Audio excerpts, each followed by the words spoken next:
Good evening, everyone. Welcome to the City of Lowell Zoning Board of Appeals for January 9th. This meeting is in person, but also have the option to join remotely via your computer, tablet, smartphone, or you can call in as well. It is also being broadcast live on OTC. Just a reminder to folks that if you speak, please come to the lectern. And just a couple housekeeping matters. If you can just turn off your cell phone or put on vibrate to not disrupt the meeting. We'll go under continued business. We have ZBA-2022-56, a variance. The applicant is William Bernard, property located at 105 to 111 Martin Street. William Bernard proposes to split two lots for zoning purposes and construct a new single-family home on 105 Martin Street lot. The subject property located in the traditional two-family zoning district. 105 Martin Street lot requires variance approval per section 5.1 of the Lowell zoning ordinance for relief from minimum frontage, minimum front yard setback, minimum lot width requirement per section 5.31 for relief from the minimum landscape open space requirement and any other relief required in the Lowell zoning ordinance. 111 Martin Street lot requires variance relief per section 5.1 for relief from the minimum frontage, minimum side yard setback, minimum lot area per dwelling unit, and minimum lot width requirement per section 6.1 of relief from the maximum curb cut requirement, and any other relief required in the Lowell zoning ordinance. Good evening, Councilor. Good evening, Attorney George Theodoro, 133 Market Street, appearing for the applicant. The last time I was in here before the board, I had reported to you that we had to go before the Conservation Commission for approval, and we had continued that matter here before the Board of Appeals. We did go before the Conservation Commission. We did obtain the approval. However, as you know, there's a 10-day appeal period from the Department of Environmental Protection. The DEP exercised their appeal rights, and they appealed the decision of the local board indicating that it was not done in accordance with their regulations. So we already, they have already reached out to us, and we have a meeting with them, a site meeting, of which DEP has been notified of it of January 19th. We hope to meet with them, resolve any issues, and I would anticipate that there would be a superseding order of conditions issued with additional conditions as they see so fit. And as a result, I'm here in front of you to ask you for a continuance to the first week, probably in February. And I believe that I spoke with Dylan. He says that there's room on that agenda. Okay. Thank you, Councilor. So you want to be continued to February 13th, is that correct? That's correct. Okay. Thank you for that information. Any comments from my colleagues before we move forward with a motion? All right, seeing none, can we have a motion, please? Mr. Chairman, I'd like to make a motion for ZBA 2022-56 for a variance for 105 to 111 Martin Street to be continued to February 13th, 2023. Second. Motion by Mr. McCarthy, seconded by the Vice Chair, Mr. Callahan. Can we have a roll call, please? Chairman Peck. Approve continuance. Member Callahan. Approve continuance to February 13th, 2023. Member McCarthy. Approve continuance. Member Briere. Approval. Member Procope. Approve continuance February 13th, 2023. Sorry. Member Hovey. Approve. All right, Councilor, you would Thank approve. you very much. Thank you. Moving on to our next item on the agenda, under new business, we have ZBA-2023-63, a variance. The property located at 228 First Street. James Domoho has applied to the Zoning Board of Appeals to split the existing lot at 228 First Street into two lots and construct a new single-family home on the newly created lot. The subject property is located in the traditional single-family TSF and traditional two-family TTF zoning district. The proposal requires variance approval per section 5.1 for relief from the minimum front yard setback and any other relief required in the Lowell zoning ordinance. Good evening, Mr. Hammer.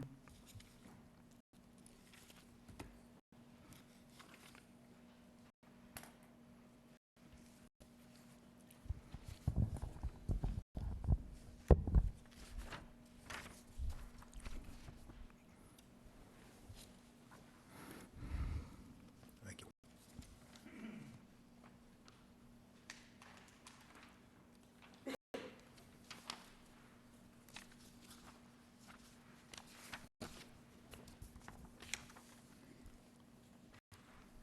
Thank you.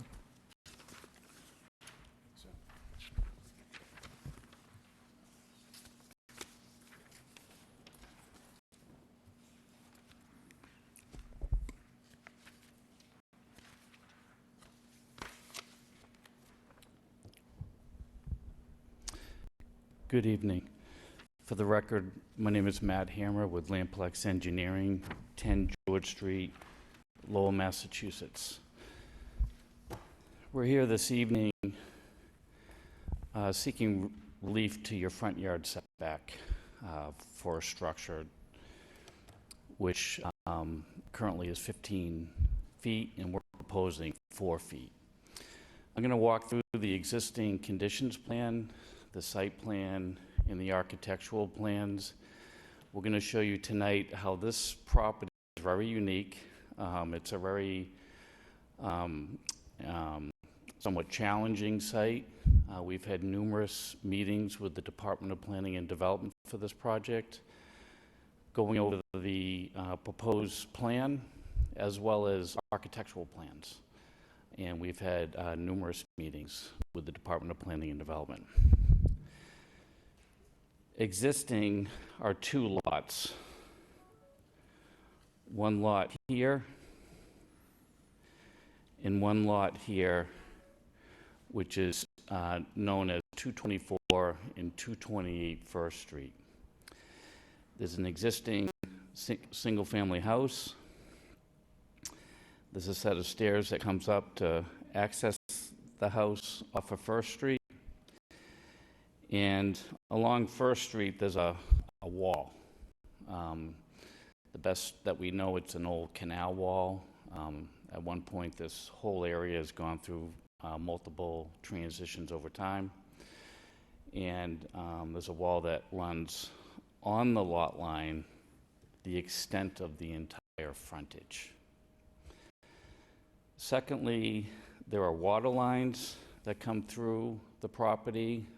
There's the main transmission lines coming up off of Simpson Street that come through the property, which are located here.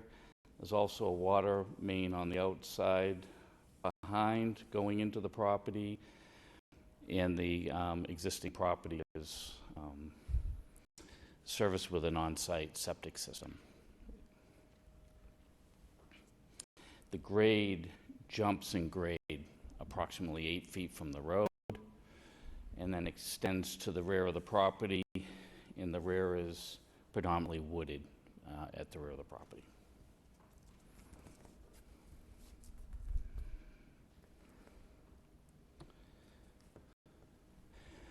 What we're proposing to do, I also wanted to mention that we have 2 zoning districts.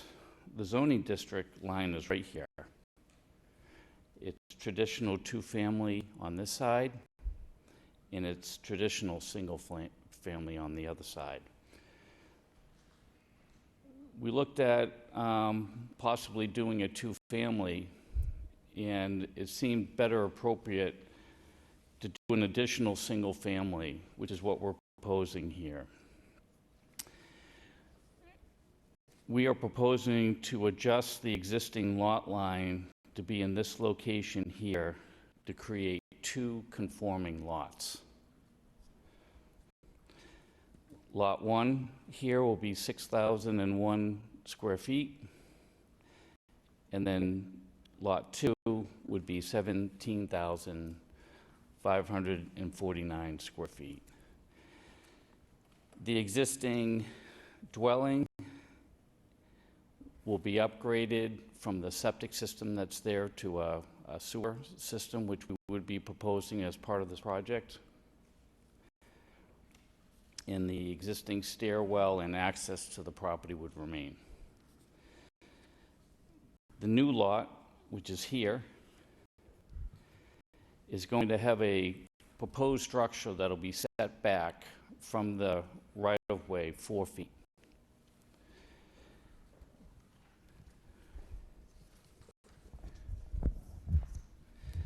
If you were to look at this rendering, you'll see that the house is going to sit into the hillside.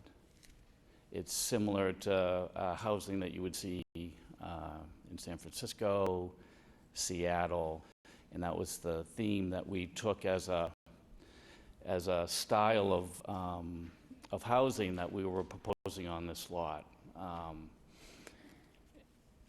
We feel as though this is the only way to truly develop this property by pushing it into the hillside. And what we would do is we would be cutting this existing wall out. We would maintain those same stones that are cut out for the return, that 4-foot return, and that the garage that would house 2 vehicles would just simply back out into First Street. Now, when you have a similar situation like this, like you would have on Roger Street, you know, with those vehicles backing out onto a very busy road, that's more challenging because of the traffic. First Street is a minimally used roadway, and we felt as though proposing that style of access to the garage would be acceptable because there's not a lot of vehicles traveling up First Street. That's where this is pushed in 4 feet, and you would back out onto First Street to come and go out of the garage. There would be a stairway also to bring you up to the upper level, and there would be an additional stairway within the garage to access the house. This is the proposed elevation from First Street, showing the first floor, the second floor, and the story above here with a deck that is going to come out of the primary living area here, as well as here. Now, when you get up onto this building, you're going to have a nice view of the city and a nice view of the Merrimack River from this view.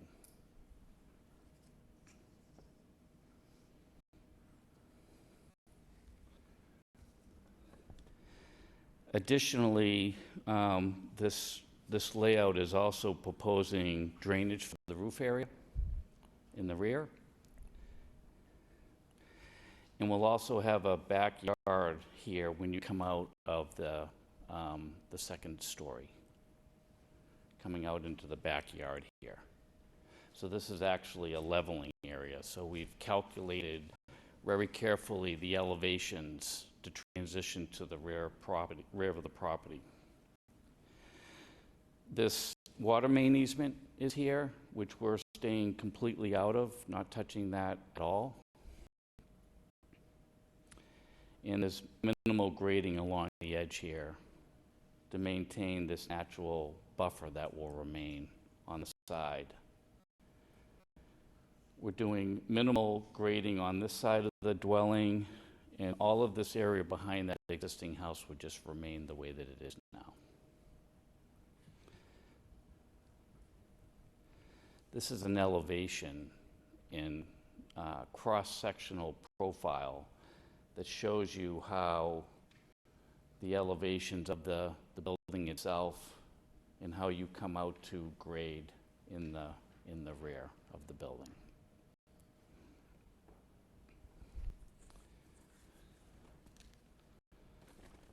We'll walk through the architectural drawings. This is the garage level here with the set of stairs that would go up to the next level above the garage. This is showing the stairwell here that'll, when you come in to that 4 feet, you can now come up the stairwell.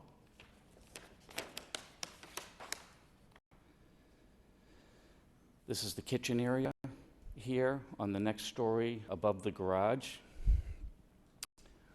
with a kitchen area, a living area, and then there'll be a walkout balcony from that kitchen area, which is going to be a nice space for the living area. Again, the stairway comes up to that additional area up on that kitchen level. This is the next story above the, which is called the second level, with a master bedroom on the side that will be facing the Merrimack River side, as well as an additional bedroom, a study, closets, and master bath.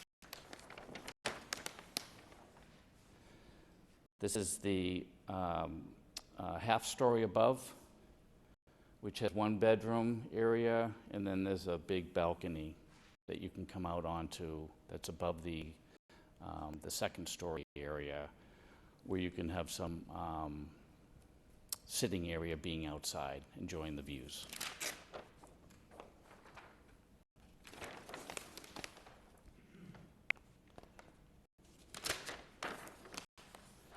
This is an architectural elevation of the front. There's going to be a lot of glass on the front of the building to appreciate all those beautiful views you're going to have in the house. This is the same view here as this rendering. This is a side elevation of the building.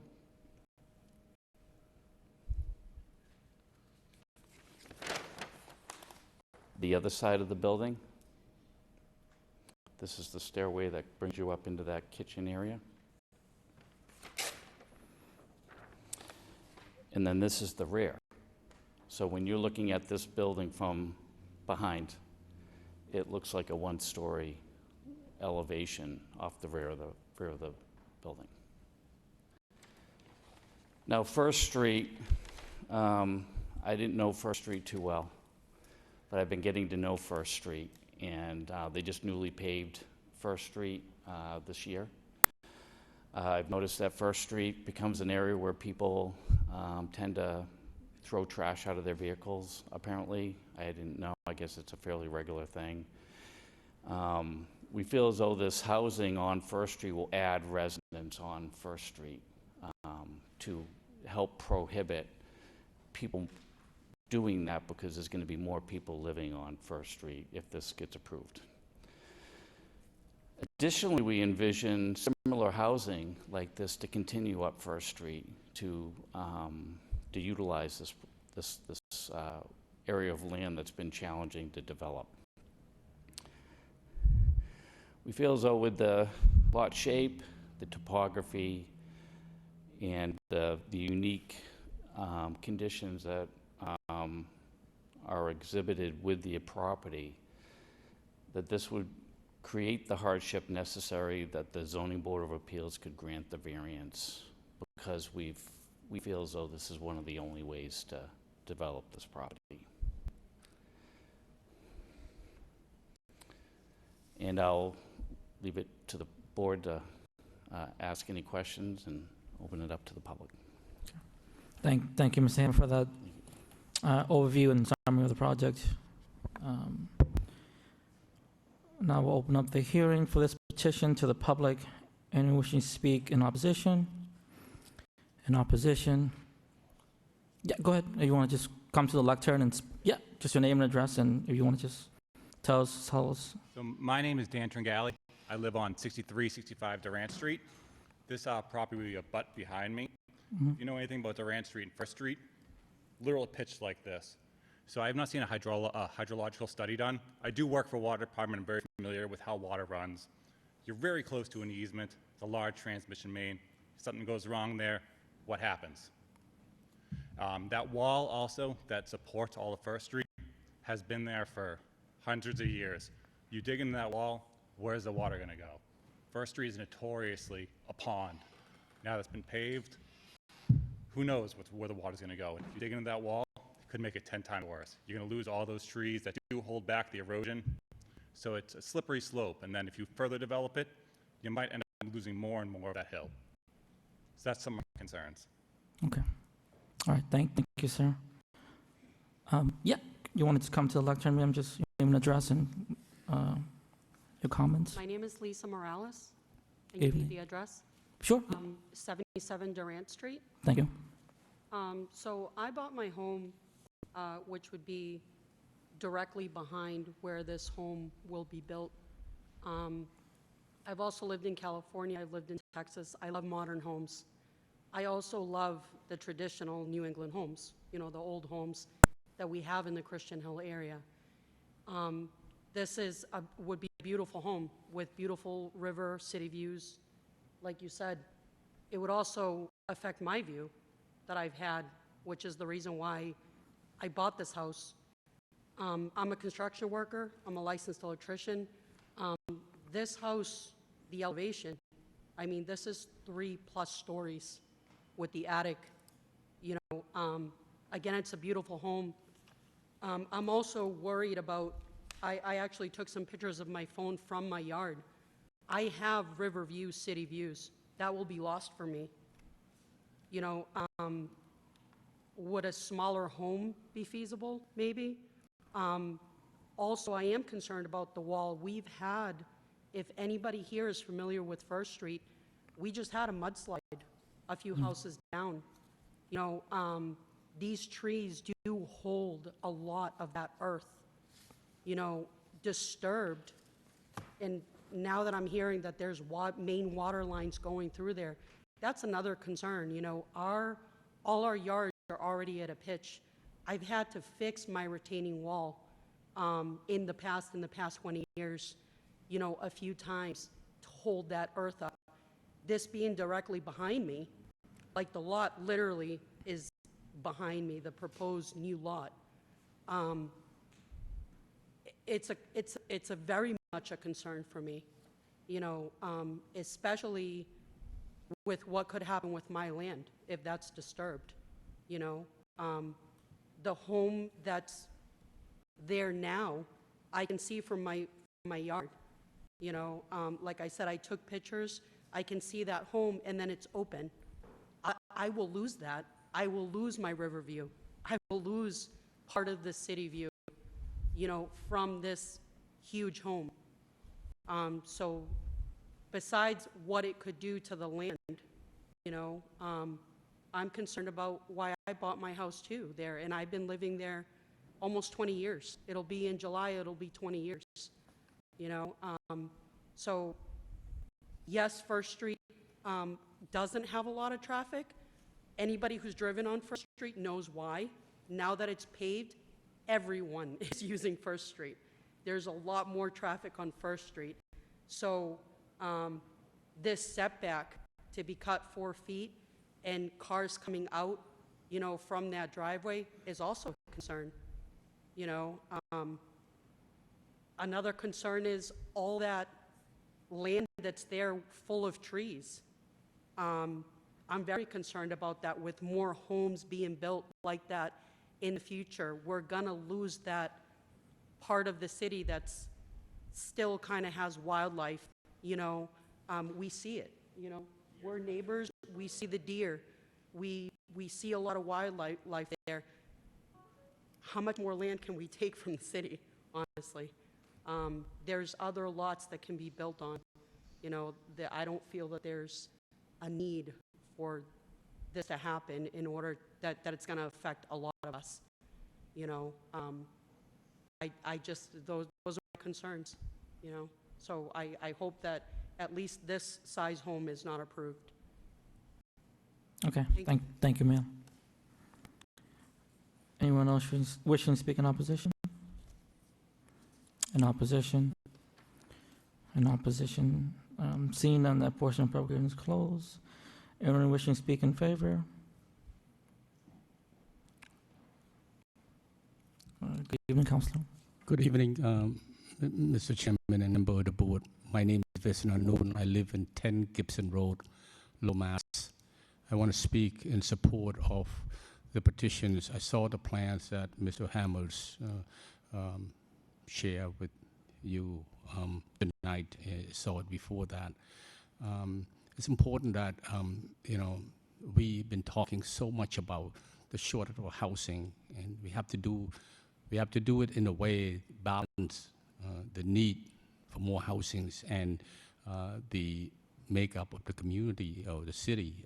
I think the request that Attorney Mr. Hammers asking is not unreasonable, especially for these families who are very responsible families who have done so much for Lowell, helping 30 to 40 families and also communities of soccer's, low high school soccer's in the summers. And he have done so much, and so he's want to raise his families here in Lowell and continue to do so. Used to be in Pawtuckaville, now moving to Centerville, and I think this would be fitting if members see fit to support this petition. Thank you. Thank you, Councilor.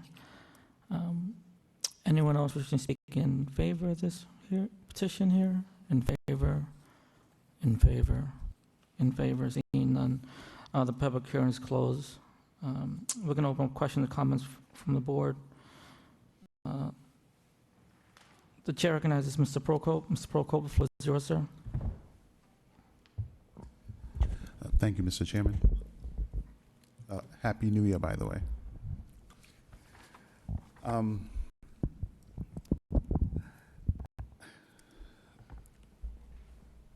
I do share the concern of the people that spoke not in favor. I don't think that they are not in favor of the project, but just from a safety perspective.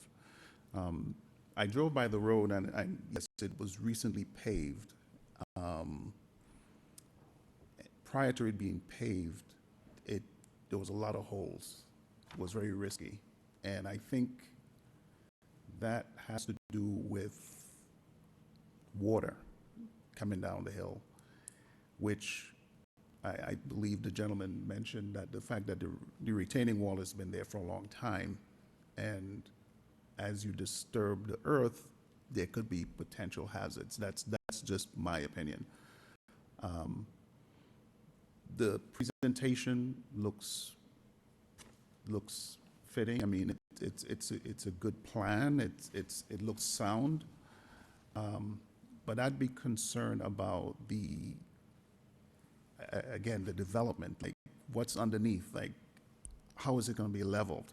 And I know the engineers did not bring up anything from water, but that's just my concern. That if you start the construction, how is it going to impact what's already there?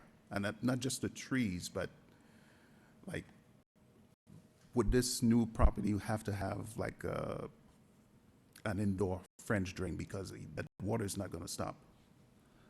So I don't know if it's feasible, Mr. Chairman, that maybe we can, I don't know if it's to have like a study from, let's say, from like the water authority, something like that, if we could have something that shows where water goes and how it would impact development. I'm not sure, but it's, again, I like the idea, but I'm just concerned about that particular area because I've seen it, I've driven by, I've cleaned around there with the trash. Yeah, so not to interrupt you, right here. Oh, sorry. So I did notice with the addition to the new roadway, this significant amount of drainage mitigation that was put in on the shoulder of the road, as well as a full catch basin along the road. Mm-hmm. We most certainly can talk to the stormwater team and the engineering department about any potential water issues. Mm-hmm. Our proposal is going to be taking the roof runoff and putting it into a subsurface infiltration system on our property. And if you can notice, what's nice about this colored plan is how much green is on the plan, which the existing property where the single-family house is, that area is just going to remain untouched. The house, we've tried to make the house as small as possible. We feel as though it's a small footprint, but we don't feel as though putting the house in with a full foundation, an engineered structural foundation, is going to modify anything surrounding the footprint of the proposed building. Yeah. Thank you, Mr. Hamill. Yeah. You know, again, as I was driving around, I'm seeing that the retaining wall is so saturated, and that's what my concern. That's why I addressed that. I was thinking that with so much saturation, if you start construction, what's the risk? So that was my reason of wondering if we could have some kind of response from stormwater or a water authority. But I'll reserve my right to ask additional questions. Thank you, Mr. Chairman. Thank you, Mr. Prokop. The chair recognizes Mr. Briere. Mr. Briere, the floor is yours, sir. Thank you, Mr. Chairman. I think the unique topography of the lot clearly meets the hardship criteria for granting this variance. I also want to note that in the comments that are made available to the board members here, that DPD staff had no concerns with this proposal.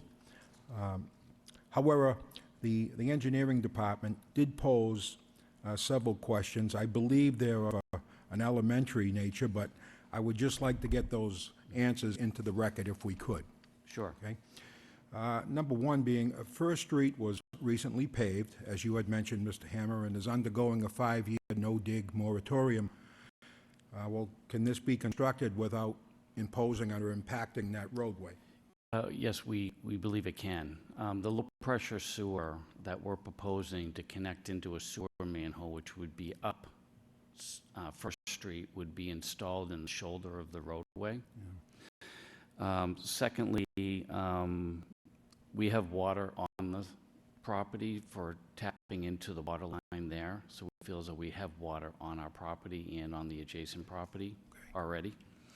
And then thirdly, we would be installing a temporary propane tank in order to facilitate gas if needed until that 5-year period was up, and then we could tie into the natural gas, which is out in the roadway on First Street. So the second question reads, how will water be supplied to the property? Is that what you just indicated? That's what I just indicated, Right, yes. correct. Okay, then let's move on to number 3. You intend as a heating or cooking fuel source to be, is it gas? Yeah, we'll put in a temporary propane tank. Okay. Here's probably the biggest. It's very reasonable for the neighborhood to have concerns about.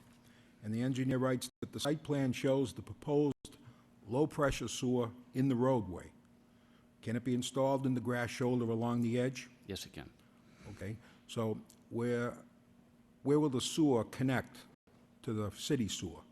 It, at the top of First Street, there's a sewer manhole at the top, and we would be connecting into that existing sewer manhole, but we can clarify that further if need be.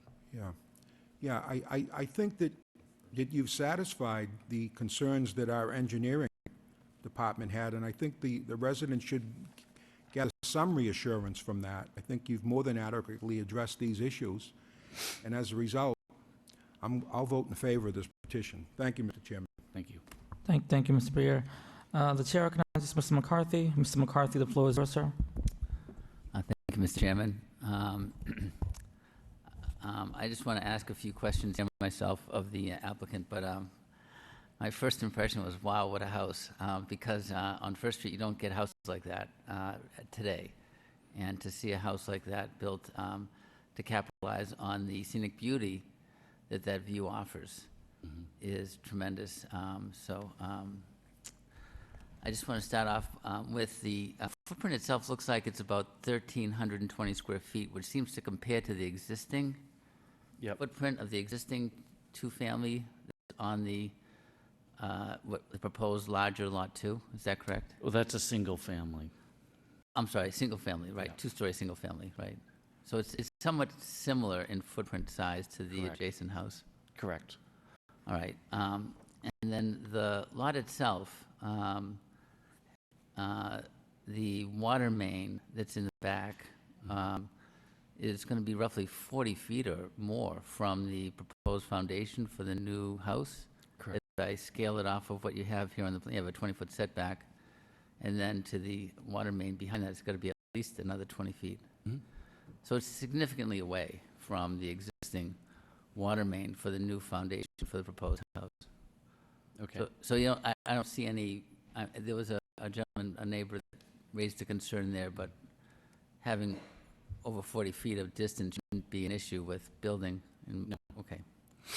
And then the grade front to back, if you go, I think the front grade there is roughly 110, and that's on top of the wall, and the bottom of the wall would be roughly 102. Correct. And I think the house elevations add up to almost 46 feet, I think, from the 102 elevation to the ridge is about 46 feet. If you go to the back of the site, the grade back there is 162. So that's 60 feet front to back. If you go from First Ave base of wall to the back of the site, where Durant Street is. Well, Is that the right? physical cross-section to where the structure is being placed into is at 128. My point and my concern, that one of the neighbors mentioned that she's going to be looking at the house. Yeah, so And if that, the grade at Durant Street is at least 162, if not higher. so the back of the building is at 128. It'll end, that view is a one-story with the roof line. The elevation at 77 Durant, which is behind the single-family house, where that wooded area is not going to be touched, okay? That elevation up there is 164.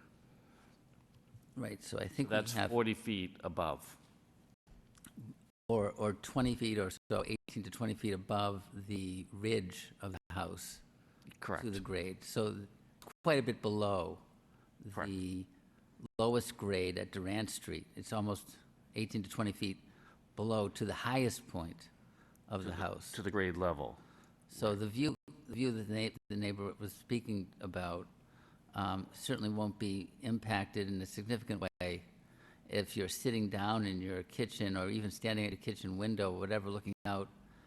You're going to be looking down at the roof of the house by roughly 18 to 20 feet, even if you can see it. That's correct. And I also want to add that we've been very careful as to locate the individual trees on the property. So if you look at the plan, again, you'll see individual trees that are located on the plan. And all those trees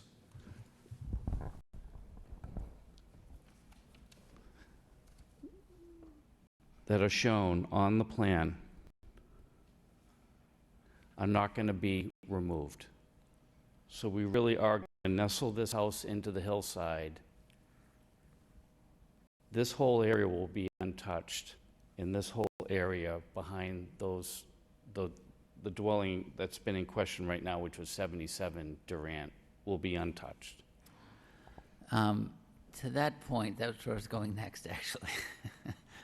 So I'd like to see a condition that we maintain a minimum of 8 existing trees on that site, because if you do show probably 4 or 5 trees in the footprint that are going to be gone. Mm-hmm. But if you count up the perimeter ones that are outside the grading that you show, 1, 2, 3, 4, 5, 6, 7, 8, I think we're going to be maintaining at least 8. So as a minimum that we maintain at least 8 of the existing trees on Yep. that site. Yep. That are, I think you showed on this plan only the significant trees, because I think there's probably a lot Yes, more. so I had my surveyors locate all the trees that were greater than 6-inch diameter. Okay, so why don't we say that in the condition that we maintain at least 8 of the existing trees, at least 6 inches, caliper size 6 inches or greater, if that's okay. Sure. Because I think it is a major concern that we maintain trees in this location so that the wildlife that is established continues. But the wildlife, there's a property behind yours, Reno Properties LLC, a big site, that you don't have anything to do with, No. that's probably, I don't know, 120 feet between your property line and Durant Street. So I just did a rough estimate. From the physical building to the rear property lines, approximately 85 feet. To the rear lot line, to the wall in the back. I'm sorry, say that again, please? It's an 85-foot dimension from the building to the rear lot line. If that was a question that you were asking. So if you took a line from here to here, that distance is 85 feet. Okay. There's a significant amount of forested area there that's not being touched in this proposal at all. Correct. We don't know what the intent is of Reno Properties to develop that site, but at least as far as you're concerned, it's not something that's being addressed here tonight. We would only be disturbing 20 feet behind the back of the house to the lot line. Right. What I'm saying to you this evening is, all the land behind that single family right now is not, we're not proposing to do anything there. Right. It's a tremendous buffer you're providing the residents on Durant Street between Durant Street and this property Right, correct. to maintain trees and wildlife. And it really doesn't make a lot of sense to disturb that area because it does create that buffer. And it stabilizes the slope. It does a lot of good things for the whole region, I think, because all that wildlife, all that tree, green environment help mitigate any potential erosion or mudslides or anything like that.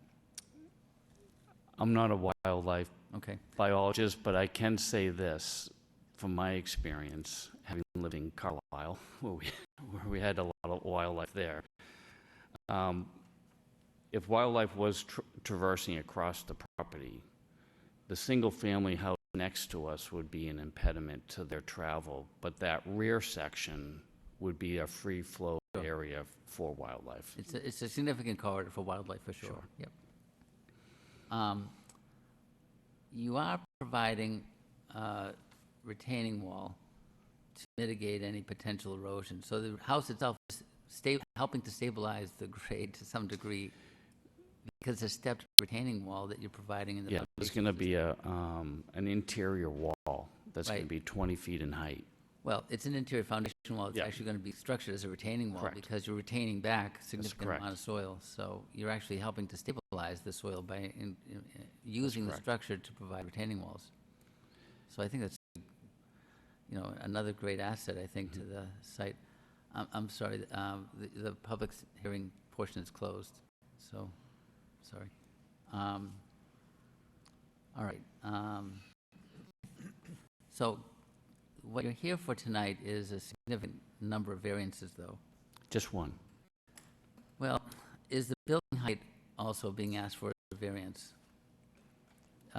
It says, a traditional single-family required, is the, I guess I have to ask Francesca, is the building height being asked for as a variance because it exceeds 32 feet, or is that right? Because right now on the proposed Lot 1, proposed structure, the height is listed as 34 feet. Yes, that's my understanding. So we have an additional variance for building height. Correct. And then I think we also have an additional variance for usable open space.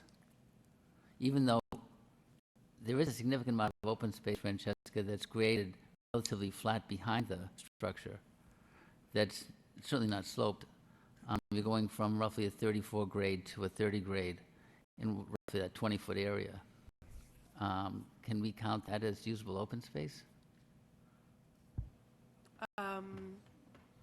I know that there are restrictions for usable open space when there is significant grade difference, so we would have to have a calculation done to confirm whether there's enough. And whether it Well, we're only looking at 300 square feet. And, you know, that area back there is significant as far as that flatter area on the plan. Yeah, I think we can. yeah, we just need to get that confirmed. If it was 20 by 20, that'd be 400 square feet. I think we're probably there. yeah. So I'm not sure that one is the variance. And Matt, you're pretty set on that we meet the 300 square feet or more? Yes, I am on that, Okay. yes. All right. And then the other setback is the garage setback. It looks like we have something like 10 feet between the property line and the paved area in First Street, and then another 4 feet of recess for the garage door. So it's roughly 14 feet maybe, if I'm imagining correctly, between the garage door and the edge of pavement on First Street. Does that make sense, Matt?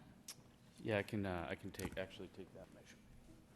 So your car backing out from the garage, say, 3 feet or 2 feet of your car is still in the garage, you can see down First Street in either direction before you back into First Street.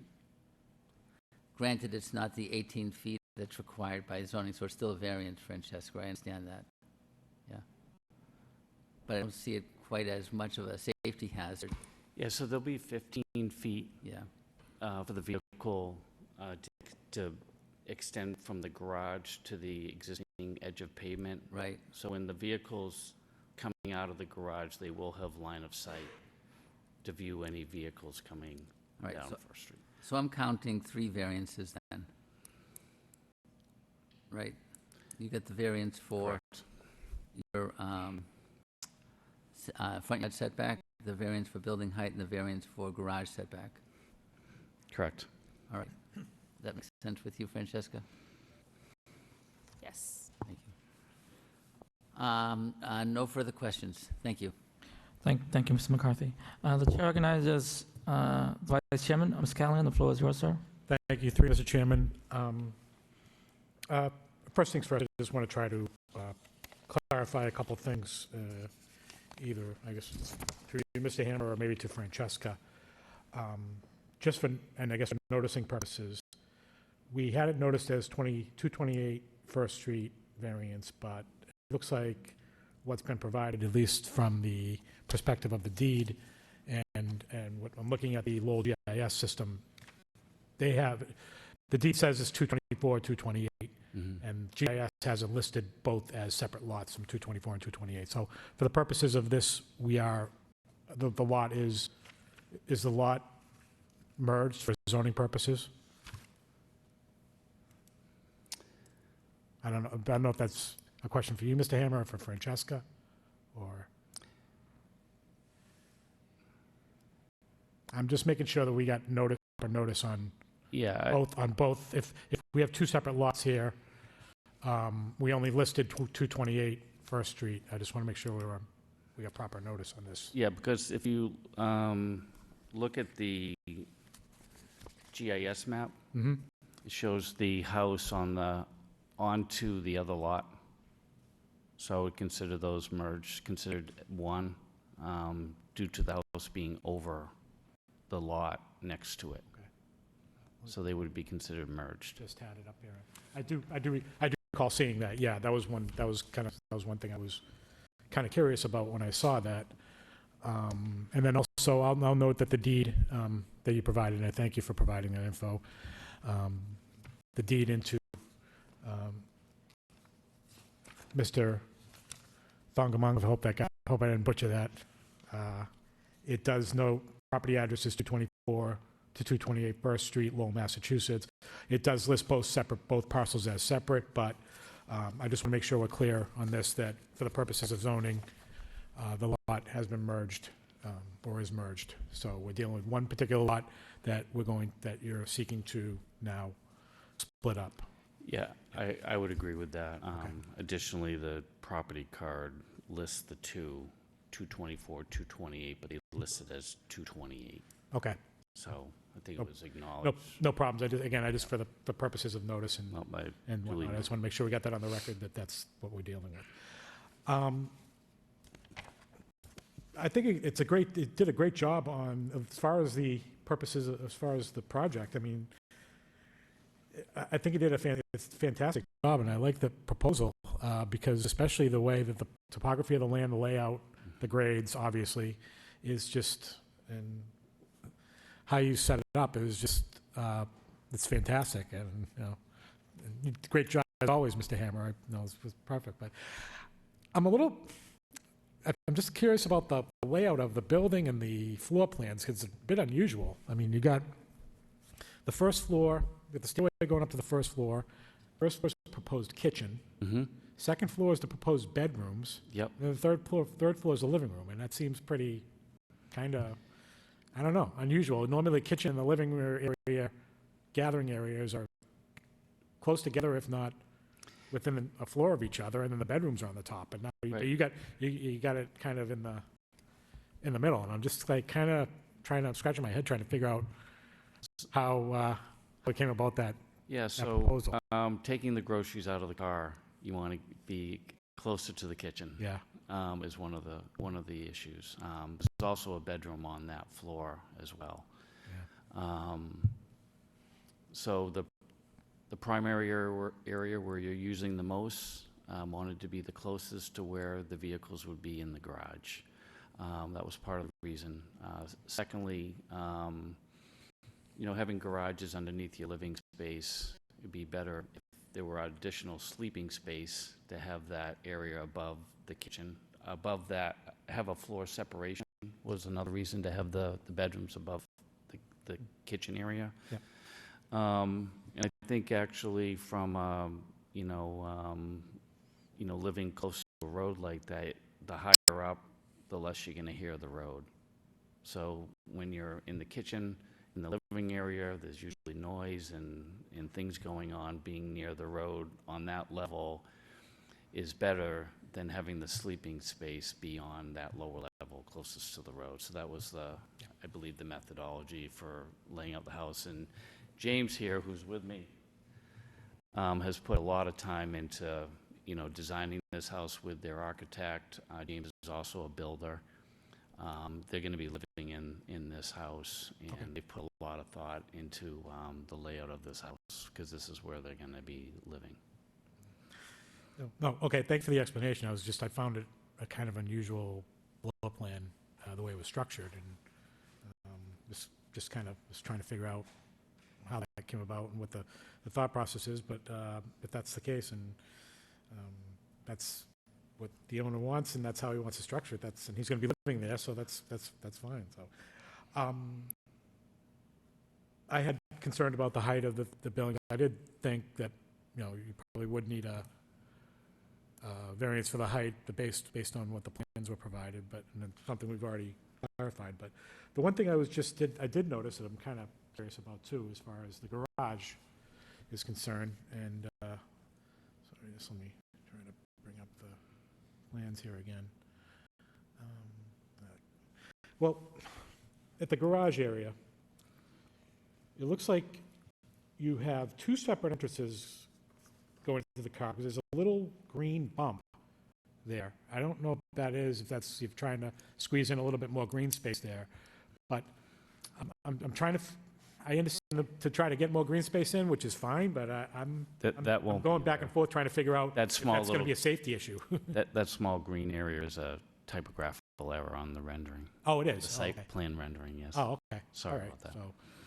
So I guess we'll need new site plans, obviously, to take that out, just to make sure that, because I'm just thinking that cars backing in and backing out Yeah, are, no, that's not going to be there. okay, then, we're pulling in, pulling out, and that may come into play, so if that's not going to be there, we would need new site plans to take that out there.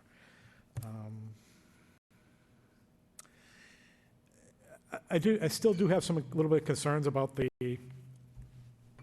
garage and cars pulling in and pulling out too, and I'm trying to rack my brain to figure out if there's a way to signaling, or some sort of signaling, or helping out of the cars coming in, coming out, to make sure there are no vehicles coming.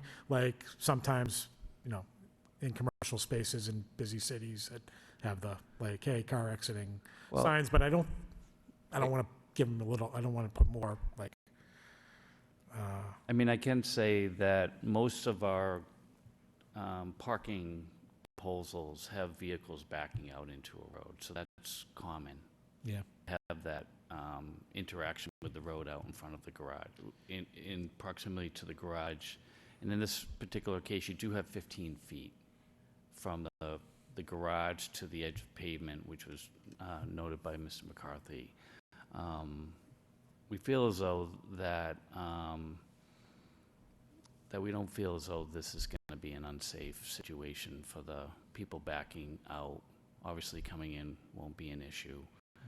And then once people are accustomed for there to be access into this property, then there'll be more awareness over time related to this. So is it 15 feet to the back end of the road, or is it 15 feet Just from the edge of the pavement to the- the garage, the front of the garage, there's to actually the 50. front part of the road, or from the back end where? From, So I was just trying to, I think I'm just looking at it, if someone's backing out and trying to make sure you can see on each side. Okay? Oh, okay, all right. Okay, all right, maybe that's where I was getting confused, because you're asking for 4 feet of relief. I mean, you're asking to reduce the relief to 4 feet, right? Or as far as the frontage is concerned? yeah, originally, when we were working through this plan with DPD, we felt as though it was better to push the building further into the hillside Yeah. in order to be able to accommodate a stairwell No. to the left Okay, of the garage as you come in. okay. All right, So if somebody was to visit, they could walk up the stairs and knock on the door, which would bring you into the living area in the kitchen. okay. And that would be another reason to have that on that level as well. Oh, great, okay, that makes sense now to me. I'm sorry, I was a little confused by that, but now it's all coming into the light. Again, I love the structure of it. It's what you're working with there. Certainly, it's the definition of a hardship on this, especially with the topography of the land and the shape of the lot, including another property. It would be good for the public good because of providing more housing and bringing more tax base to the city. And I think it's a single family, even though you're in a two-family zone, but we have to go by single family either way. That the intent of zoning would be satisfied in this, so I would probably approve the project, so, thank you. Thank you, Mr. Callahan. The chair recognizes Mr. Hovey. Mr. Hovey, the floor is yours, sir. Thank you. I'll be brief. I can appreciate the off-street parking and the additional 20 square feet of open space. Is that what we're looking at? Correct. Okay, the only question I have on that open space is the access to it. I'm looking here, I don't see any access on the sides of the property to get to that back open space. Is there a door? So there's a, I can show you.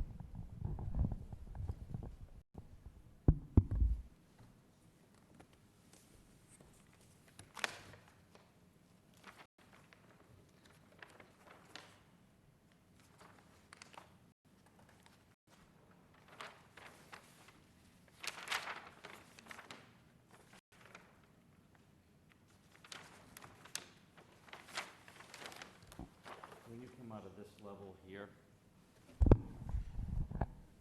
this is where you access that space in the back. Right, is there a door or any access point on the Yeah, there'll be a second door floor? coming out of that level. Okay, On the sides of the structure, there is no access other than a stairway that goes around.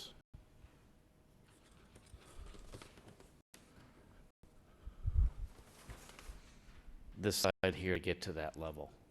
all right, so in the picture of the property, it really doesn't show that side stairway going up on the back left there. Yep. Right. I'm just trying to Yeah, yeah. square the two. So what happens is there's a stairway that brings you up to the All back. right, so it actually will be usable. And then there's a door that comes out to the back, leveling area in the back. That's really the only usable I can space appreciate in the rear. Appreciate it. Yep. No, I have no other questions on this. Okay. Thanks. Thank you, Mr. Harvey. Mr. Hammer, you know, I think you answered a lot of the questions I had in terms to, you know, the wall and the water and like potential mitigation between irrigation and traffic and potential wildlife issues.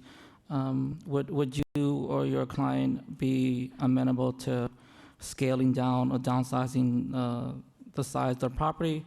This will also help with your relief that you're seeking for elevation. You mean in terms of the height? The height, just scaling it down. Would you or your client be amenable to any of those? I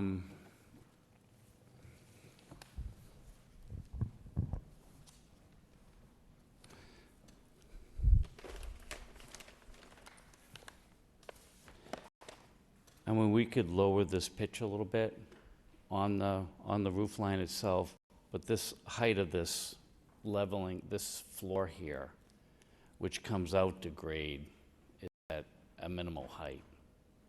So we're not able to do much in the scale here. And we're trying to make sure that this water's shedding off the roof line. Of course. So, All right, Mr. Hammer, it's very impressive project, very detailed. Again, I do believe that this lot has a lot of hardships in terms of building on it, and I think you and your client was very creative in terms of how to develop this lot in a way that's livable, but also very, I think, mindful of the shape and layout of the area. You know, I know some of the neighbors are concerned here. Thank you for coming out tonight. You know, I think a lot of the comments some of the neighbors had were addressed throughout the Q&A of the board and by you, Mr. Hammer. And again, I think too, the comments of some of my colleagues, housing is such a big need in the city. You know, I think this is done in a way that's not as impactful or detrimental as it could be. And again, I think with the layout, the scope, the topography of the land of the lot, this project has a lot of merit in my opinion, and does meet a lot of the prerequisites. And on a side note, I know the applicant. He's a very philanthropic person, very giving to the community. I think he'd be open to any of the comments of some of the neighbors here tonight. If you want to reach out to him, I think he would work with the neighbors. You know, I think I also heard some issues in terms of water or like water runoff and, you know, flooding or mudslides. I think to your point, Mr. Prokop, we can have one of the conditions be they can work with the stormwater team, water department, to make sure that they meet our stormwater runoff requirements, if that's okay. Yeah, thank you, Mr. Chairman. That was my main concern. Okay. And then, Mr. McCarthy, great point with the green space, also to help accommodate the wildlife, the minimum of condition of having at least 8 trees. Mr. Hammer, would you be amenable to those 2 conditions that we just talked about? yes, we would. If I could just interrupt, it's 3 conditions. I think we're going to have a condition from Member Callahan for the revised site plan as well. Okay. And then the revised site plan? Yeah, updated site plan to Yep. remove that portion. I do have one other question, though, too, that since we were talking about height of the building, what are we dealing with stories here? Are we now looking for them, I don't know, are we at max stories? Because it's like, with kind of talking close to 3, but The TSF is, the max stories is 2.5. Yeah, so I believe this is a 2.5-story building. We have 1 story in the back. Yep. We have, and we have 3 on one side, but on the 2 sides on the side are only 1.5. So we're only dealing, as far as max stories, with the ones that are adjacent to the street. Is that what we're talking Correct. about? So when you average the stories, it'll come out to 2.5. Fran, do you have any input on that? Let me look at what the definition of a story is. And we could, I believe David Fuller did sit in on one of the meetings with this building, if I'm not mistaken. But we can make sure we meet that requirement. If not, we would have to come back in on stories. If I could, I think that more than 50% of the exterior wall has to be above grade, and I think that's why you have so many levels that are below grade, right? Your garage level is Well, I was considering, 25%. I was considering the garage as possibly below grade. It is, yeah, and then So even that next level That's, is, yeah, and then, but then the next 2 levels, I'm like, well, is that 3 stories or is that 2.5? Well, that you average them Okay, so that you have 1 story in the back, and you have 3 in the front, okay. and then the average would be 2.5. That's my understanding of the. Okay, so you add the stories. 3, well, 2 plus 1 divided by 3 is, what, okay, all right. I don't know, do we need to grant a variance on that, or should we just reserve on that in case something? Sorry, could you repeat that question? Do we need to possibly grant a variance on that, or are we, If you, or possibly consider granting a variance on it, I guess would be the, or should we just, could we reserve on that? Mr. Hammer did mention the possibility of meeting with Director Fuller about. Correct. And then could that be something that would be KPD?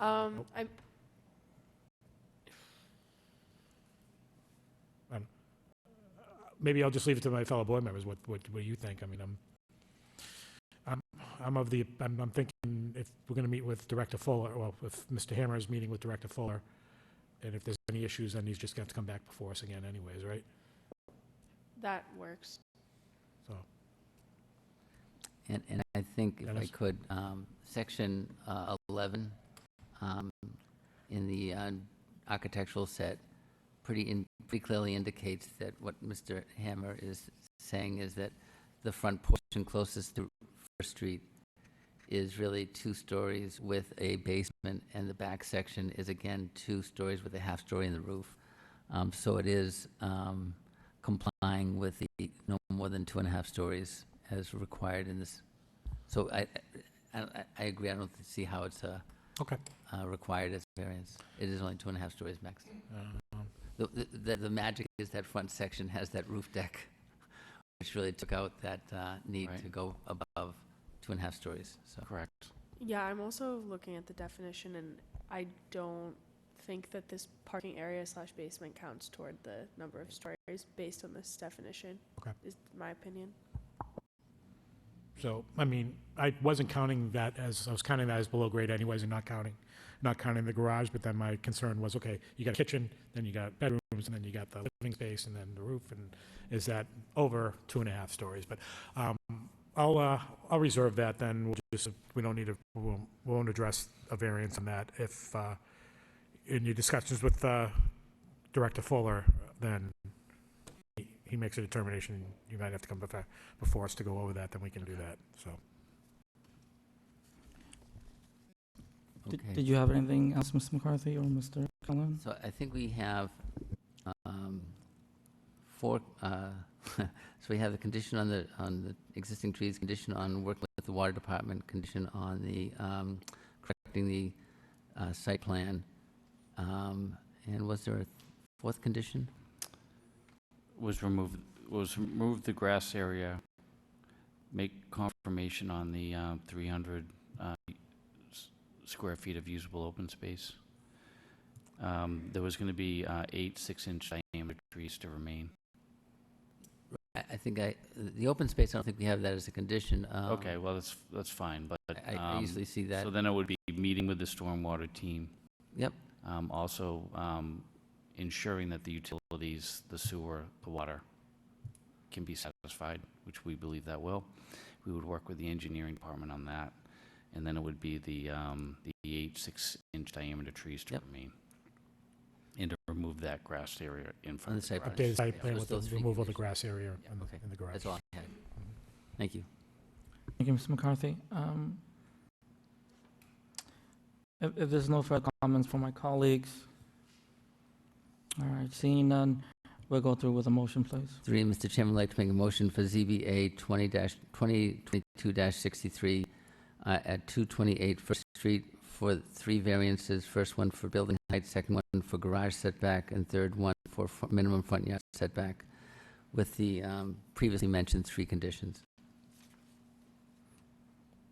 Second. Motion by Mr. McCarthy, second by the Vice Chair, Mr. Callahan.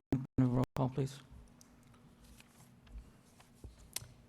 Chairman Peck, Approve conditions.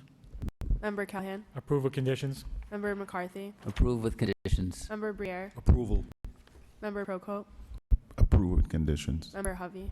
Approve with conditions. All right, your petition's been approved. Yeah, thank you, and I wanted to thank the Department of Planning and Development for working with us through multiple meetings for this petition, and it was great working with everybody on this, so we're really excited about getting this through the Zoning Board of Appeals, so thank you. Thank you, Mr. Hammer.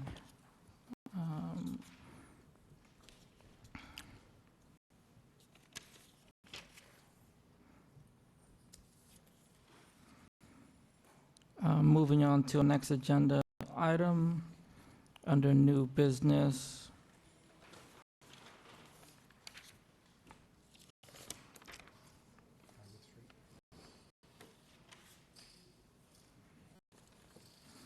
We have a variance. The applicant is Annie Chum, property located at 14 Harvard Street. Annie Chum has applied to the Zoning Board of Appeals to construct an addition to the existing single-family home. The property is located in traditional single-family TSF zoning district and requires variance under section 5.1 from minimum side yard setback, maximum floor area ratio, and any other relief required in the laws or ordinance. Good evening, folks. Good evening. Oh, good evening. Good evening, board and all chairmen here. We are Mr. and Mrs. Chum here. We are the property owners of 14 Harvard Street, Lowell, Mass. 01851. We are a family of 5. We are here also with our daughters. They're behind us here. And our kids are getting older and getting bigger. We need more space for our growing family. In addition, we also have family. We have part of a large family that likes to come visit us from out of town. We also have family in San Diego as well. My brother and my mom's out there. Who also like to come out here and stay with us as well. So we would like to have an addition to so both our everyday needs and our living situation, and additional space to host for extended families and guests during their visits when they come over, and also for space for working from home and for the kids as well too. Thank you. I'd like to propose the addition of our home of an additional, right now our home is about 1,700 square feet. Living area is about 13. So with that, we have 3 bedrooms where 2 of our girls share bedrooms right now. And they're growing bigger, as my husband mentioned. So we're looking to add an addition to the backyard of our house, to the end part of our house, away from the street behind our home. With that, it would be an addition of about 1,500 square feet with its dimensions of 25 feet by 30. And in that, it will build the addition of 2 stories, which is just pretty much mimicking our existing home. And we would need to remove the existing porch that's already back there, a shed that's also located back there, and relocate a bulkhead to behind the addition when that's built. So that would build a first story and a second story with the basement as well. So it's going to go through from our basement to the second addition basement. The second story will go up from our existing second floor. There's a hallway. I don't know if you have the floor plan in front of you. I'm sorry, I'm not that prepared We to do. give everyone. But it would just go through a hallway and then build out the rest of the bedrooms upstairs, where my husband mentions that time to time we do require to work from home, or that certain things happen at school. We have to be home with the kids and we have to have a place to work. Currently, we're using our dining tables and certain nooks and areas that we could work quietly. So with that, it would give our children each their own space as they grow now, and having additional space for our family members who would be coming to visit time to time from out of states, and some office space for us to work when we're home. So what we're requesting is an approval of variance for the setback of side yard. That is the, let me see, I'm sorry, the south side, yes, the south side of our house, and a max floor area ratio. So that is requested in the docket, as you see. Currently, we're working with the architectural consulting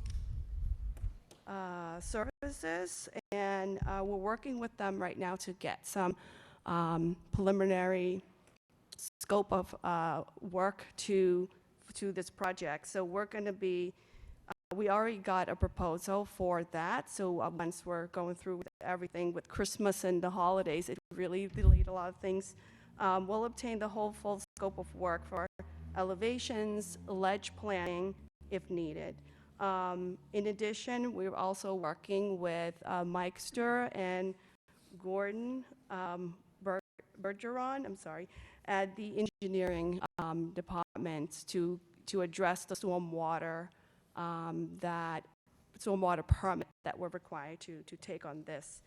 So we're working also with Merrimack Engineering for the surveying portion that we did already earlier, and as well as for the stormwater plans. It is required that we'll get some contractors to get the pit to understand the soils condition as well as the ledge conditions. So that's in motion as we're going right now. I don't have a full plan in front of me, but that's in work in progress.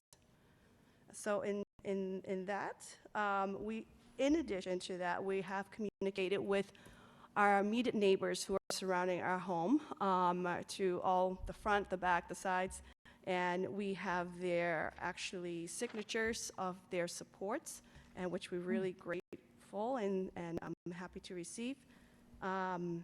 So we're hoping to seek approval on this variance. Thank you, Mr. Chum, for that summary of your project. Do you want to submit that letter from the neighbors into the record? Yes, sure. Yeah, you can bring it up. We'll submit it into the record of abutters and neighbors. Yes, yes. Okay, here we go. And this one, right? Okay. Yep. Yes. Thank you.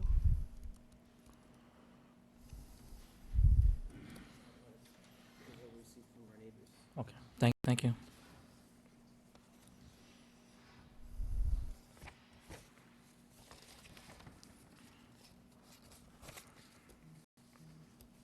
All right, thank you, Mr. Chum. So for right now, we're gonna open up the hearing for this petition to the public. So just give us 1 minute, okay? Sure, sure. Anyone else? The public hearing's open at the moment. Anyone wishing to speak in opposition for this project? In opposition? In opposition? All right, seeing none, that portion of the public hearing is closed. Anyone wish to speak in favor of this project? Yeah, good evening, Councilor. Good evening again, Mr. Chairman, member of the board. I wasn't planning to come and speak on this, but I was reaching out the neighbors, as Annie Chom mentioned, on 18 Howard Street. Her name is Rachel Moore, and Moran, she former zoning board members as well. She reached out to me, and she also reached out to Ms. Chum and her family, and spoke with both the Chum talked to me about it and said she's in support of this. I think this is something that young couple or young family like yourself, Mr. Chairman, and in their cases, 3 young kids, grown-up kids, especially the girl, they're calling out for their private bedroom. They don't want to share anymore. So in addition to the day, nowadays, oftentimes you work from home, and you do need that private spaces so that you can conduct your work from home while caring for families. I don't know of the young couple here, but I do know of their father, Mr. Chum, sat back there. And so our community getting older, and the young one coming up and raising family, I'm so proud of them that they want to stay low and raise their families in low. I'm speaking in support of their petition tonight. Thank you. Thank you, Councilor. Anyone else wishing to speak in favor of this petition? In favor? In favor? All right, seeing none, that portion of public hearing is closed, and the public hearing is closed portion as well. We're going to open question and comments from the board. The chair recognizes Mr. Brier. Mr. Brier, the floor is yours, sir. Thank you, Mr. Chairman. Mr. Chum, I think you made a wonderful decision in allowing Mrs. Chum to make the presentation this evening. It was excellent. It was excellent. She knocked that out of the park. I believe that the relief that's requested is minimal. So minimal relief for maximum benefit makes sense to me. I support this petition, and I hope you enjoy your additional living space. Thank you. Thank you, Mr. Brier. The chair recognizes Mr. McCarthy. Mr. McCarthy, the floor is yours, sir. Through you, Mr. Chairman, it's always a tough position to be in following Member Brier. He typically makes comments that I really can't beat, but I'll work on it. Thank you, Mark. You always find something. I don't think I can. I agree with my fellow board member, Mr. Brier. I think that this is a reasonable request. I just want to ask a question about the tree in the backyard. Is, I think, on your neighbor's property?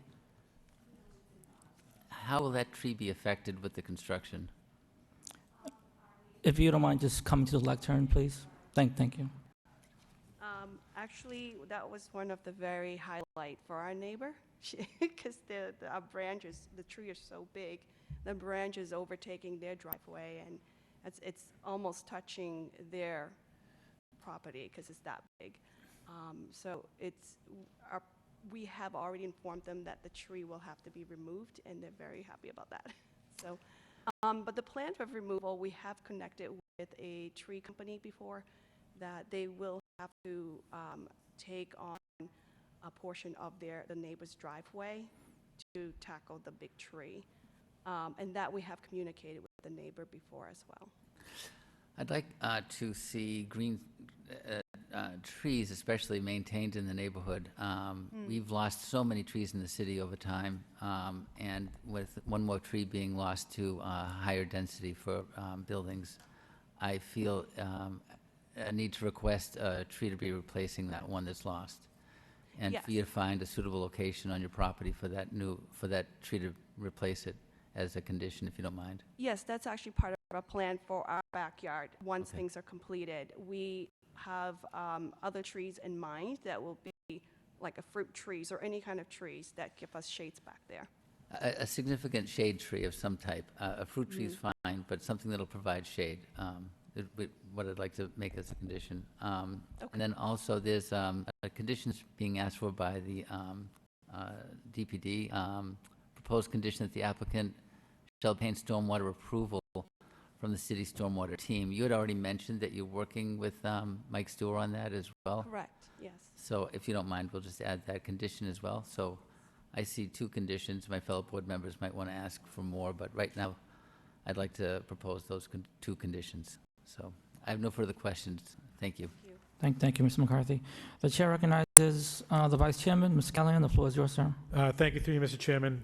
I agree with I have the same sentiments with my fellow board members. I think this seems to be a great project, but I do have a couple questions, though, if you can get back up to the podium. Sorry.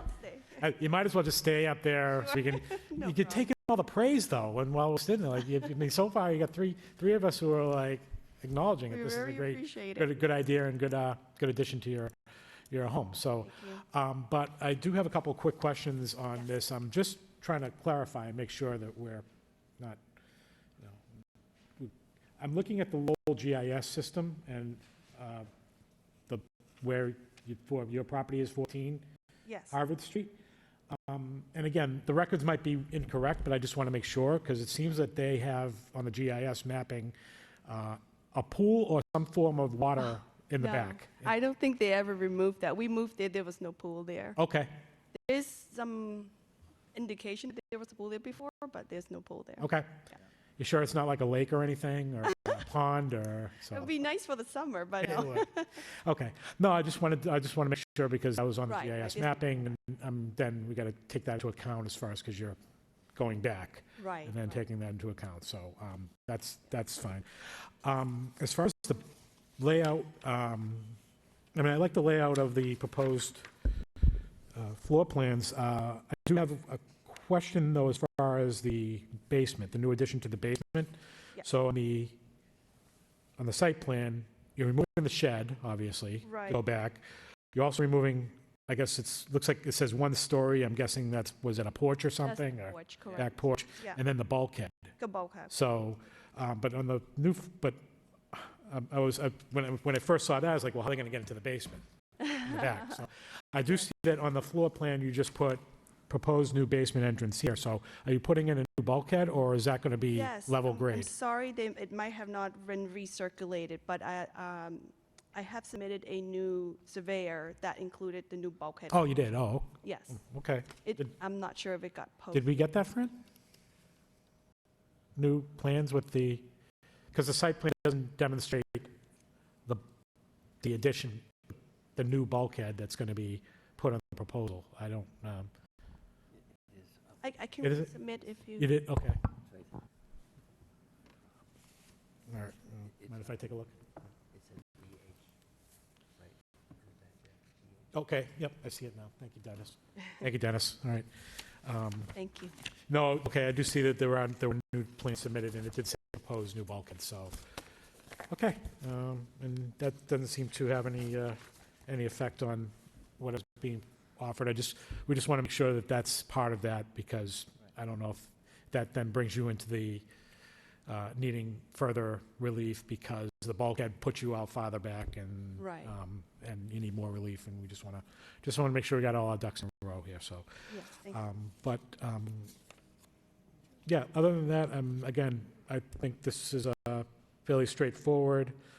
It's fantastic, with your expanding family, that you can, get this project up and running, and everybody can have a nice little piece of privacy to their own, and especially mom and dad when they probably need to get away from the kids for a little bit, too. So, I wish you the best of luck, so, thank you. Thank you. Appreciate that. Thank you, Mr. Callahan. The chair recognizes Mr. Hovey. Mr. Hovey, the floor is yours, sir. Thank you. I have no questions on this. Thanks. Thank you, Mr. Hovey. The chair recognizes Mr. Procope. Mr. Procope, the floor is yours, sir. Thank you, Mr. Chairman. Yeah, I agree with my fellow members. I think, there's minimal ask here, just based on the fact that you did a very great presentation, Mrs. Chum. No offense to the husband, but